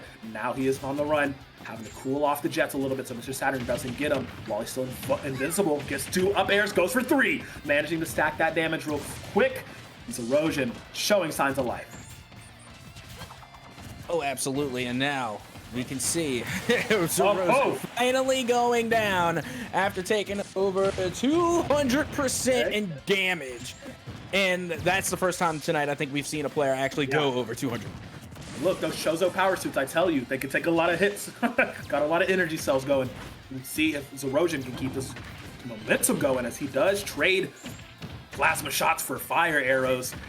Mr. Saturn sitting at a high 89 on his second stock already. Kill potential is there for Zeroja. Gets the throw, forward throw, missile shot, get him off that edge. Gets a run up, grab. Now the edge trapping game is there. Morph ball bombs just to keep him at bay. Damage starts to fall off after 3, I believe. Managing to connect. Great dodge on that. Another throw, another grapple. Up shot is there. Catches him in midair. There's that forward aerial damage to take him down, putting Mr. Saturn at that 1 stock.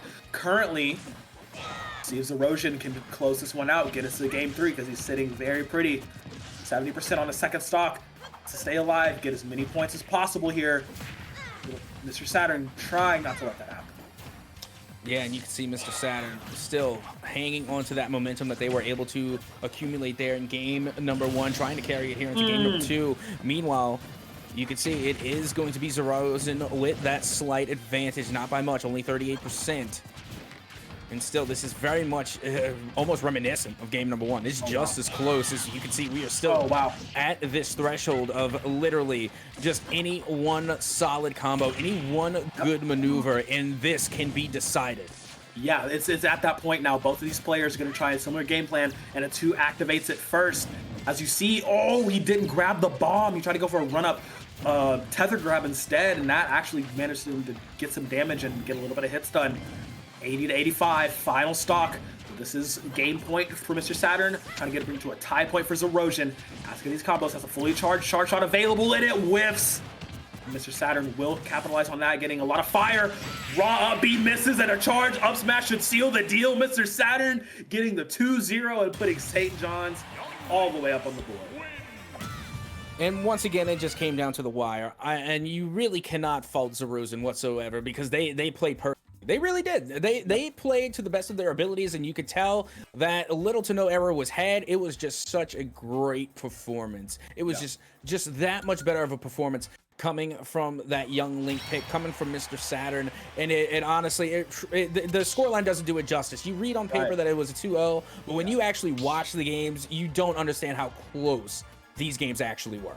It was insanely close. There were just so many moments that, you know, if Zeroja had done a little bit of this, a little bit of that, we could have been looking at a 2-0 from him instead of Mr. Saturn. But very, very good job. Shows the signs of a strong player.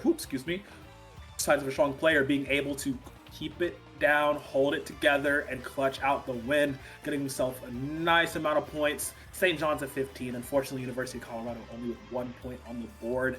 So it's an unfortunately bad situation for Colorado. Cannot eclipse, can't even tie at this point. So, St. John's, congratulations on the series. We still have 2 more matches that need to be played out here. So we're just going to be for funsies now. But still, every single points matter going into the postseason, going into the playoffs, as you may know. So, of course, Colorado still wants to get as many points as possible. Yeah, that they do. And you know what? Just because, you know, we're pretty much reflecting, you know, we're looking in hindsight now to that match. I'm wondering, what is the actual term for Samus's gun? I called it the plasma cannon. Is it the plasma? What is the actual name? So it's an arm. It's the arm cannon. It's her basic arm cannon. And, I was close. So it's just a charge shot or just a power shot. because it's not her, like, the arm cannon in the games actually have, like, different beams, like power beam, wave beam. Oh, I'm familiar with the games, yeah. So, like, in Smash, though, it's just arm cannon, power shot, charge shot, so. I was about to say, I'm familiar with the games. It has several names, so I'm wondering... You have different ammo types, yeah. Unfortunately, yeah, in Smash, it's just the arm cannon, got it. Yeah. Very nice stuff there. Okay, so we have confirmation from production. Shout out Aeon, my favorite Zimbo. We got Katsuji coming through, my boy, Big Katsu on the Luigi. I'm excited. And EJJ coming over for St. John. So this is going to be interesting because EJJ, he's been playing a lot of Min recently, but he also has a very strong Diddy Kong and Rob especially as well. Unfortunately, I have no clue what he's playing first. You can never tell with that man. Now, you see, I do love me some Min, and you know what? I actually called out Min a little bit earlier because I think they would have been a good matchup. Even for somebody like Young Link, I think Min would make a pretty decent matchup. So I'm actually really excited to see them come through, and hopefully, you know, we do get to see that Min pick in all of its glory and see how it matches with their opponent's pick as well. So it's going to be interesting not only to see the Min pick, but how it's countered. Yeah, I mean, unfortunately for Min, not too much fun into the monstrous threat that is Luigi. So that is something to be of note. And we are going to get into a button check between these two. Katsuji, it's been a while since I have seen him play. He's actually going to be playing Sheik. That's interesting. I can't remember the last time my man played the Sheik, but it is a very good Sheik indeed. Oh yeah, absolutely. And don't get me wrong, like I remember Sheik being somewhat of the meta. I want to say maybe around Brawl and that you know, that arc. It was more so 4. It was more so 4. But yeah, it was really, because I remember it being carried over to Brawl as well. But since then, I haven't seen as many Sheik picks. Yeah, it's more Zelda than Sheik actually. Well, in the highest in Smash 4, because I think it was Smash 4 when they split them into 2 different characters. I want to say that was, or is yeah, Smash 4. Yeah, Smash 4. They split them into 2 separate characters. So that's when people were like, oh wait, we have an extra move now?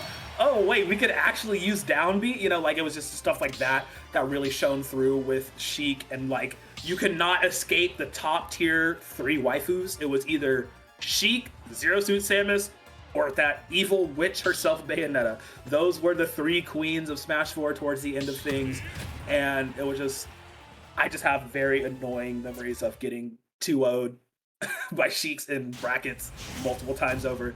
But I love the character, just the amount of utility that she has and all the different abilities she can do. Let's see how Katsuji does, though.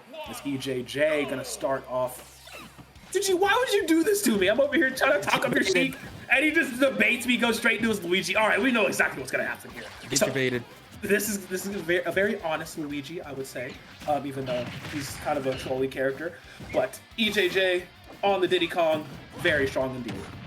Also, I just can't help but notice that, you know, this purple Luigi outfit is only just, you know, kind of laying it on thick that Waluigi is not, and all intents and purposes will never be in Smash.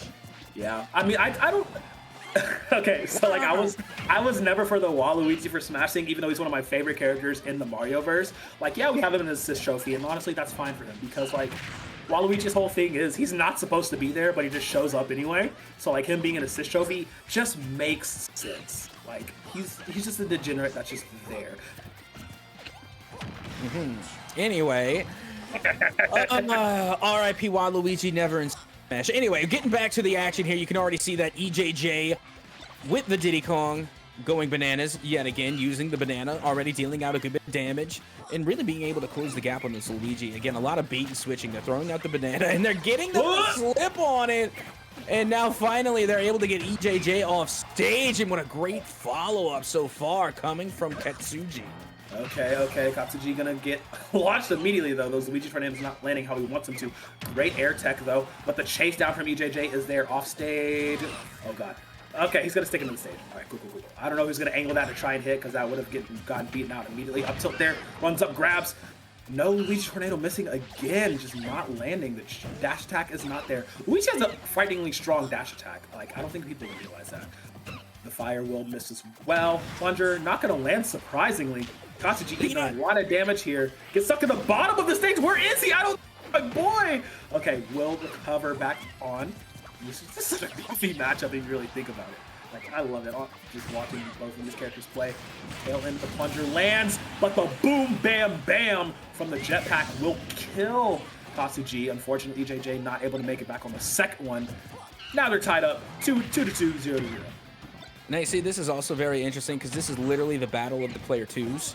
Yeah, Really Luigi and Diddy Kong. So like back in the gap when you had to plug in your controller. God! What? Yeah. I didn't think he was off stage enough for this spike to work, but hey, if it works, it works. And now Katsuji fighting for his life right now. Hey, yo, it's player 2 character, but player 1 energy. You know what I'm saying?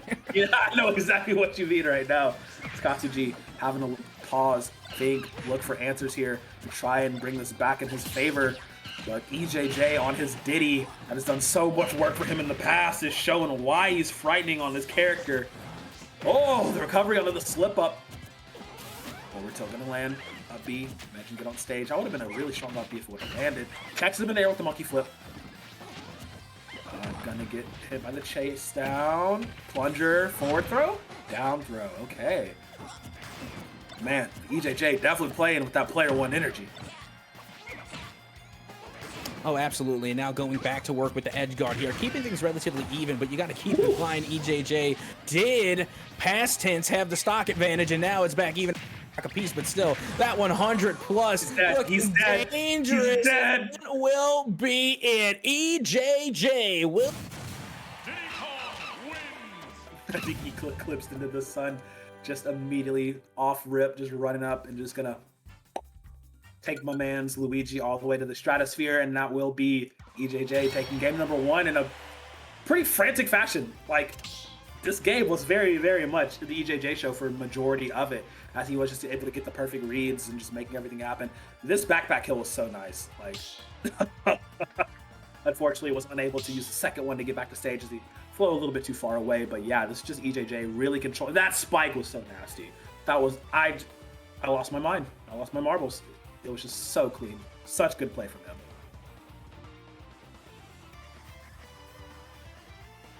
Cap, are you muted? I'm sure what he's saying is very wonderful. My bad. Again, look, it was just like my arm sometimes. So it's very sensitive. So you gotta be nice to it, or it will, shut you up entirely, and that's what happened. But regardless, as I was saying, apparently to myself, that it was, just a great solid back and forth from start to finish, and at the end of the day, it was the Diddy Kong, and there's a reason why I see Diddy Kong more along the lines in the meta than you do Luigi. Even though I would argue that Luigi, as a character overall, is better than Mario. Why? Because Mario can't catch ghosts. Sure, if he was nope, brave enough to, he would. Can't do it. Can't catch ghosts. I'll give you that one. But definitely trying his best here was Katsuji. But EJJ, yeah, like you said, Diddy Kong was just so good. So good. Like, and EJJ also popped off during the Ascension, or what was it? The Ascension Cup? Ascension Cup? Ascension. It was something, one of those words. I had trouble pronouncing it during the actual event too. Antesian? Is that it?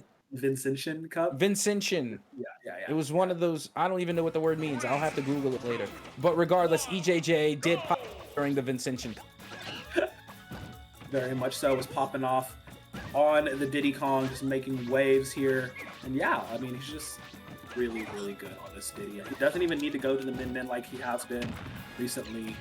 So it's just his ability to play multiple characters are in the game number 2 here, showing up in spades. Let's see if Katsuji can make a comeback, or is EJJ gonna run away with the 2-0.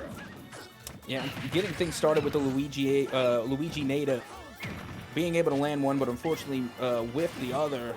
As you can see, they are going to trade off stage here. And now finally, Diddy Kong looks as though they may be in control, forcing Katsuji to go off platform. But luckily, those top platforms do come back in time for them to recover, and nearly getting that down B off stage. But luckily for Katsuji, it did miss, but that Luigi Nato certainly did not. Yeah, definitely not working out the way he wanted it to. Man, all right, let's see though. They're a pretty even damage spread here. Katsuji looking to survive for just a little bit. EJJ kind of playing with him. He knows he can't get too far off that. Oh, the uppy actually did trace. Okay, offstage game. Luigi Tornado, Luigi Tornado. Not quite enough to kill though. He's charging, anticipating go behind, but not gonna get him. Second one, maybe? No? Oh my god, this Diddy's still living. Lands the grab though. Get a jab combo off. Him sitting at a very high percentage. Should kill with any sort of technique here. Lands the tail end of the Luigi Tornado. Third time's the charm, managing to actually finally get that kill. Does not survive for long as EJJ gonna bring it back to evens. Yeah, and that's usually what to be expected. Once you get that little brief moment of immortality, you just run straight in looking for the forward smash just to even it up, and no surprise there. But I gotta ask you, what do you think's more scary, a Sharknado or a Luigi-nado? Okay, so as someone who has actually watched 4 of the Sharknado movies, yes, they're just fun. It's just fun. It's just fun to watch. It's just so fun to watch. They're just so dumb. So like you just watch it, and you can't look away apparently at all. You're just like absolutely dumbfounded by the sheer ridiculousness of the movies and the terrible CGI. Oh god, it's so good. But I think Luigi Tornado is still stronger. Yeah, and it's looking a little bit stronger in this matchup too, considering now that we Katsuji going up an entire stock over EJJ, looking almost completely opposite of what we saw in game 1, but Katsuji can't recover, and now we're all fair and square again after Katsuji had a pretty strong lead. Oh no, you hate to see it. Say it ain't so. EJJ smells the blood in the water. He knows the recovery on the stage is so difficult for characters like Luigi, for brawlers, and it's just very, very sad to see him fall like this. And now he had a lead, and now it's just been squandered just like that. EJJ definitely going to play a lot harder now as Katsuji back on defense when he was on the offensive. Yeah, now the trade's continuing to come through as the banana goes out, looking to do some damage there. And really, I think it's providing more of a distraction than anything else. As you can see now, Katsuji finally going to return the favor, being able to get at least 46% damage with that last combo. But the banana does land, and now comes the back. Oh, man. He can still get on there. Yeah, we'll chase up to that, but immediately getting waited on. Ooh, manages not to die off of that. I thought that might have been a kill, as it has been in a few times before. Katsuji just cannot get any footing on stage, as every time EJJ will just knock him straight away. He has to find a combo to go. He's just kind of searching for answers here as he's dodging around. Misses the plunger. Does not land the fireball either, and EJJ not looking to commit to anything too heavy. Banana bounce, dodging out, goes for the dash attack, not going to land either. That should be the kill right there, and that should be it. The next 2-0 in the favor of Mr. EJJ. Yep, that it is, and they're keeping that momentum going from what they have found during the Venetian Cup. Vincentian. Okay, so I'm gonna break it down for you. Yeah, I'm gonna break it down for you real quick. I'm gonna break it down. We have a little bit of time. Vincentian, it refers to the Vincentian universities in like the Niagara, upstate, like New York area. So it's like Niagara has a team. I do remember that. Yeah, so it's like St. John's, Niagara University, Adamson, and then also St. Paul. So like, it's that little area, and it comes from like something to do with France, I want to say. It's like, I'm about to say, I'm from New Orleans. We have Buku Fest and Bayou Boogaloo. So like, you know, I mean, that's the type of stuff I'm used to. Okay, Vincentian. Yeah. You know, that's not a word that's spoken around these parts, but you know, yeah, I'm getting it. I got it now, Vincentian. Yeah. It's that area. It's that cultural thing. So it's just those three. But yeah, like, it's no Bayou Boogaloo, but I got it. No Bayou Boogaloo, yeah. But yeah, St. John's. Oh yeah, I know. Nah. You know I worked at like Buku back in like 2017 to like 2019. I didn't know that, but yeah, it is a good time. Wonderful times. Mm-hmm. Speaking of wonderful times, though, St. John's University sitting at 19 pretty points here. You know they're having a good time behind the scenes. Just immaculate gameplay going through. And exactly exactly what I expected to see coming from SJU. They performed extraordinarily well at the Vincentian Cup, and they have been on a tear ever since. They're keeping the momentum alive. And look at this. I've been waiting. I've been wondering. The Joker pick now coming through. But is it a debate? Is it like last time? And not only that, but we got a Pokemon trainer as well. Yeah. So this is going to be a good one. So this is going to be the true matchup. It's Alamamola from St. John's University. He is the Joker player. So that's going to be that one. And oh god, it's Slatty playing the Pokemon trainer for Colorado. Very, very fun to watch. Pokemon trainer, but yes, Alamamola, Mr. Mola will be piloting the Joker. Which is ironic because, you know, Alamamola being a Pokemon. I honestly love watching Pokemon Trainer. And then, you know, again, this is just me thinking out loud here, but when you get the color alterations for the Pokemon, does that make them shiny? Technically? Like pink Charizard, wouldn't that be a shiny Charizard? Yeah. Yeah, that's good. Yeah. Speaking of though, I'm rooting for Slatty, not because of the Bulba on the bicep, but you know, it's just we want Colorado to get some points on the board here before they bow out. But Momola, man, that's a strong player right here, and this Joker ain't no joke. Shout out to Eric B and Rakim. So I just gotta point out that Crow legit and literally flexed for Pokemon Trainer. Not figuratively, literally. You gotta get the Bulba on the bicep. It's just so important. All right. So we're gonna start things off with not the right stage. Not the right stage. If you don't have the right stage, just commit Sebuku and jump off of it. So we're gonna have to get on the right stage so that way we can no longer witness this atrocity of mass suicide, apparently jumping off of the edge. They're just doing what lemmings do, you know? It's just a nice little funsy jump. Yeah. Well, as we get ready to get the next match underway, yeah, I mean, it's St. John's right now. They definitely have the momentum. I mean, I'm wondering if they're going to carry it all. With how these lineups go, I want to say they have their best. So we should be seeing the two best players from St. John and from University of Colorado. I mean, it's arguable. It's definitely arguable who is there on that. I just feel like at this point, University of Colorado, they're trying to get whatever they can on the board. But here we are, the first match in the final set of the day. Alamamola from St. John's on the Joker. We got Slatty rocking the Pokemon trainer. Let's see how they do. Now, this is going to be fun to start because you know Slatty's going to start with a Squirtle to match that speed of Aloe here on the Joker just to get as much damage down. Running and gunning is the name of the game for Aloe right now, just getting those pop shots off on the Persona protagonist. And right now, it's looking pretty favorable for Slatty with the Squirtle pick as they are able to deal out a good bit of damage. Now, here comes the Bulbasaur! Not just on your bicep, but also in the match. Take a look at this as they are able to... That is an Ivysaur? Oh, yeah, Ivysaur. Apologies. Evolutions, my bad. Listen, if you can get the Squirtle and you can get the Charizard, you better put some respect on my boy Ivy because he does... the Bulbasaur, come on. It was either Squirtle or Charizard. No one picked Bulbasaur. Me, you fool! Me and a bunch of my compatriots. Bulbasaur just... such a cutie, such a wonderful one, and all the status ailments. Such a good tank too, hello, especially speccing into get the right EVs, getting that really heavy boy, just setting up Toxic and Sleep Powders. And I'm going too far into things, as we do see Slatty try to get the, no, landing on the Flare Blitz, gonna eat some damage there. This is an interesting choice. I honestly thought he would have stuck with Ivy or Squirtle just because of where he was. I mean, I know a lot of Pokemon Trainer players will switch to the Charizard when they're higher in damage, but also to do a lot of damage to closer. But that's 3 for 3 misses on the Flare Blitz. You cannot do that. It damages yourself as well. I know it's a go for broke move, but you don't gotta go for broke every time. 4 times the charm, though, will eat a lot of damage. Not going to be the kill, though. This Alamamola sitting at a high 120, and Slatty will pay for that and lose his life.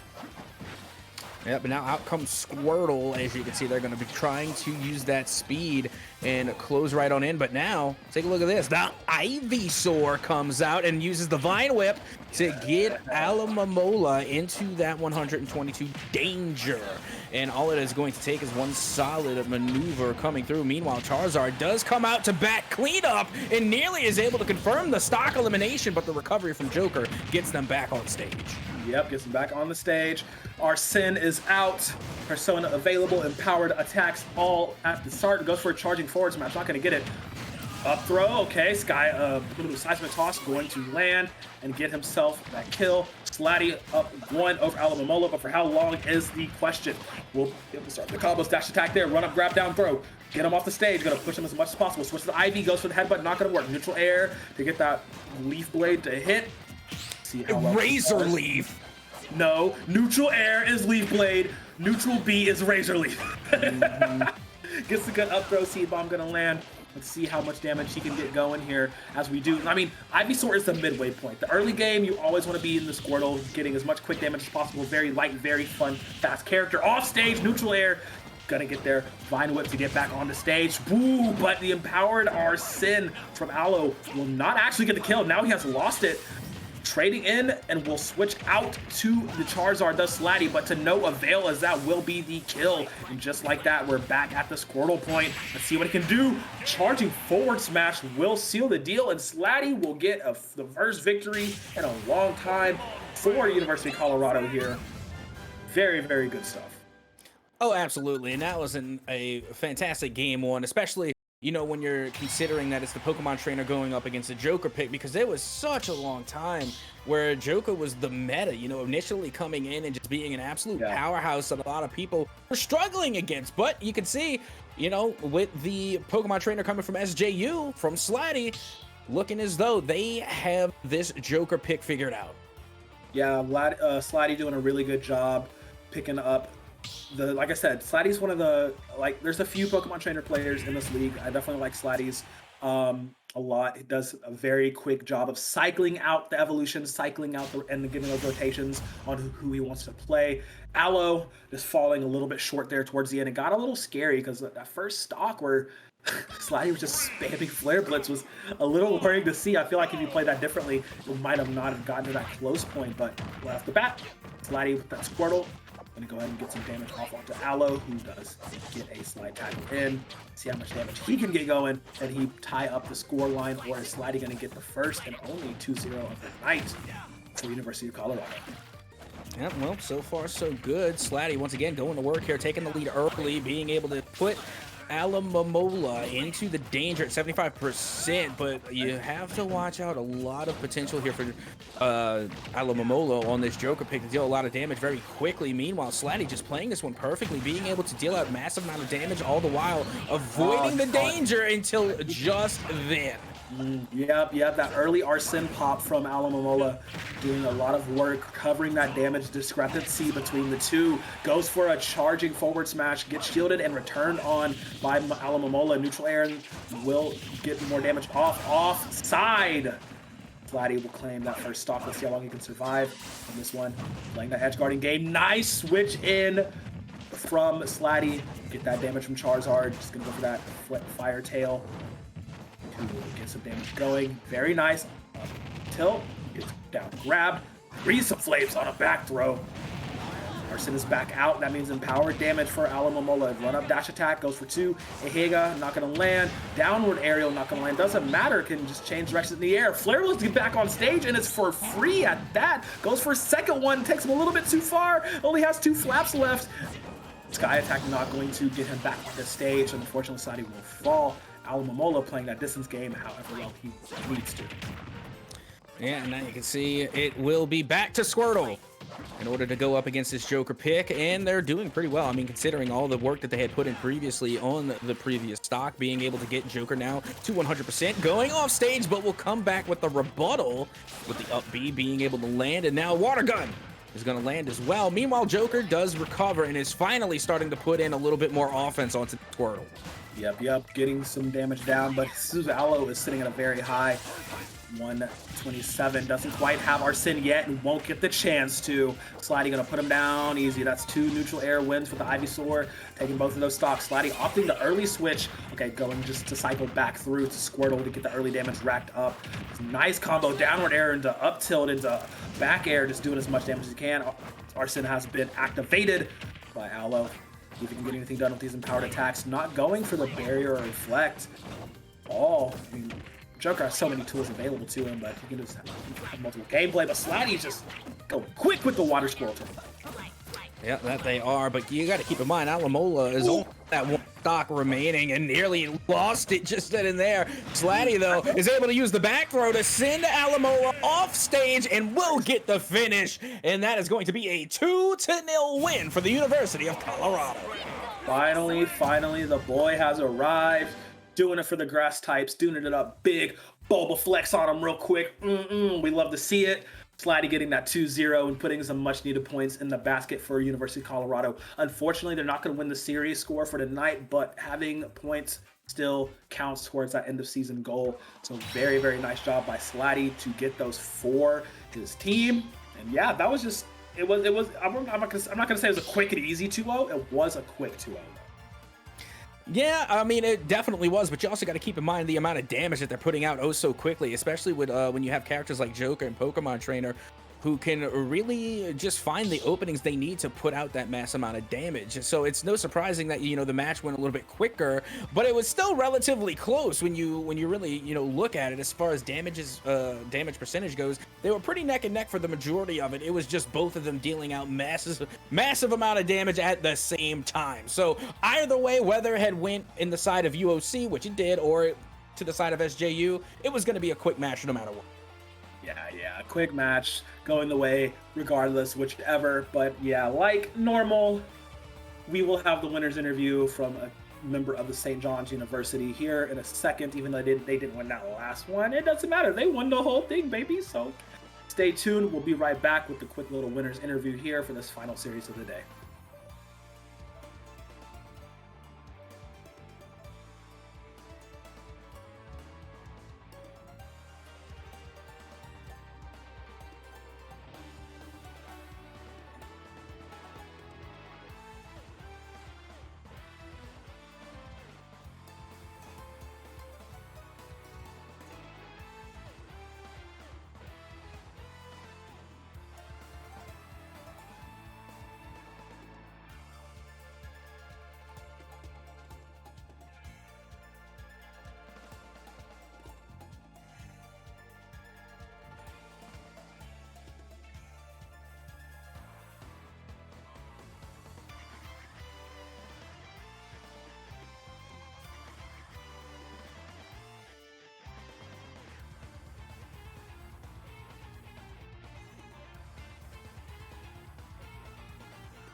Well, hello and welcome back to the EGFC. Once again, I am Captain Pro, and guess what? We have another special guest joining us as well from SJU. It is none other than Playmaker.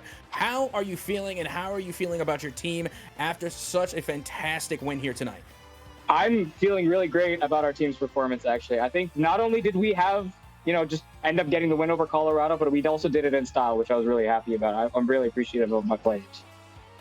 Rock and roll. Love to hear that. And yeah, y'all have had a busy time recently. The Vincentian Cup was this past weekend. Y'all did pretty well in that, if I do say so myself. Thank you. It's so, like, how are y'all feeling at the start of this, semester? We have another few weeks to go before, everything's said and done. What's the spirit like? What's the morale like for the team?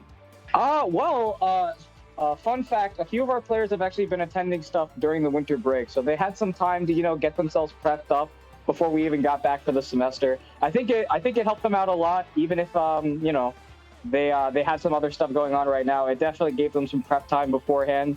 It's the same thing I'm sure a lot of other people were dealing with at the start of the semester. You got new schedules, you got new classes, trying to figure everything out, just to make sure that you can keep everything, maintained and make sure you can keep on top of everything.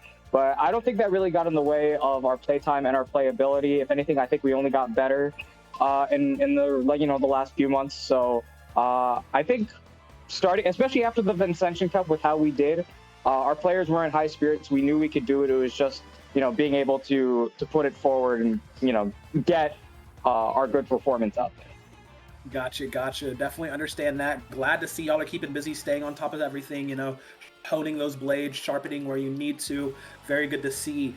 Now, looking at the standings, looking at where everybody's at, we know UT Arlington and Wichita State are absolute monsters in this league. We know they're still, top of the table being crazy. Do you feel like you guys are on the up and up rise to overtake them? Do you feel like you guys can bring it to these top of the table teams?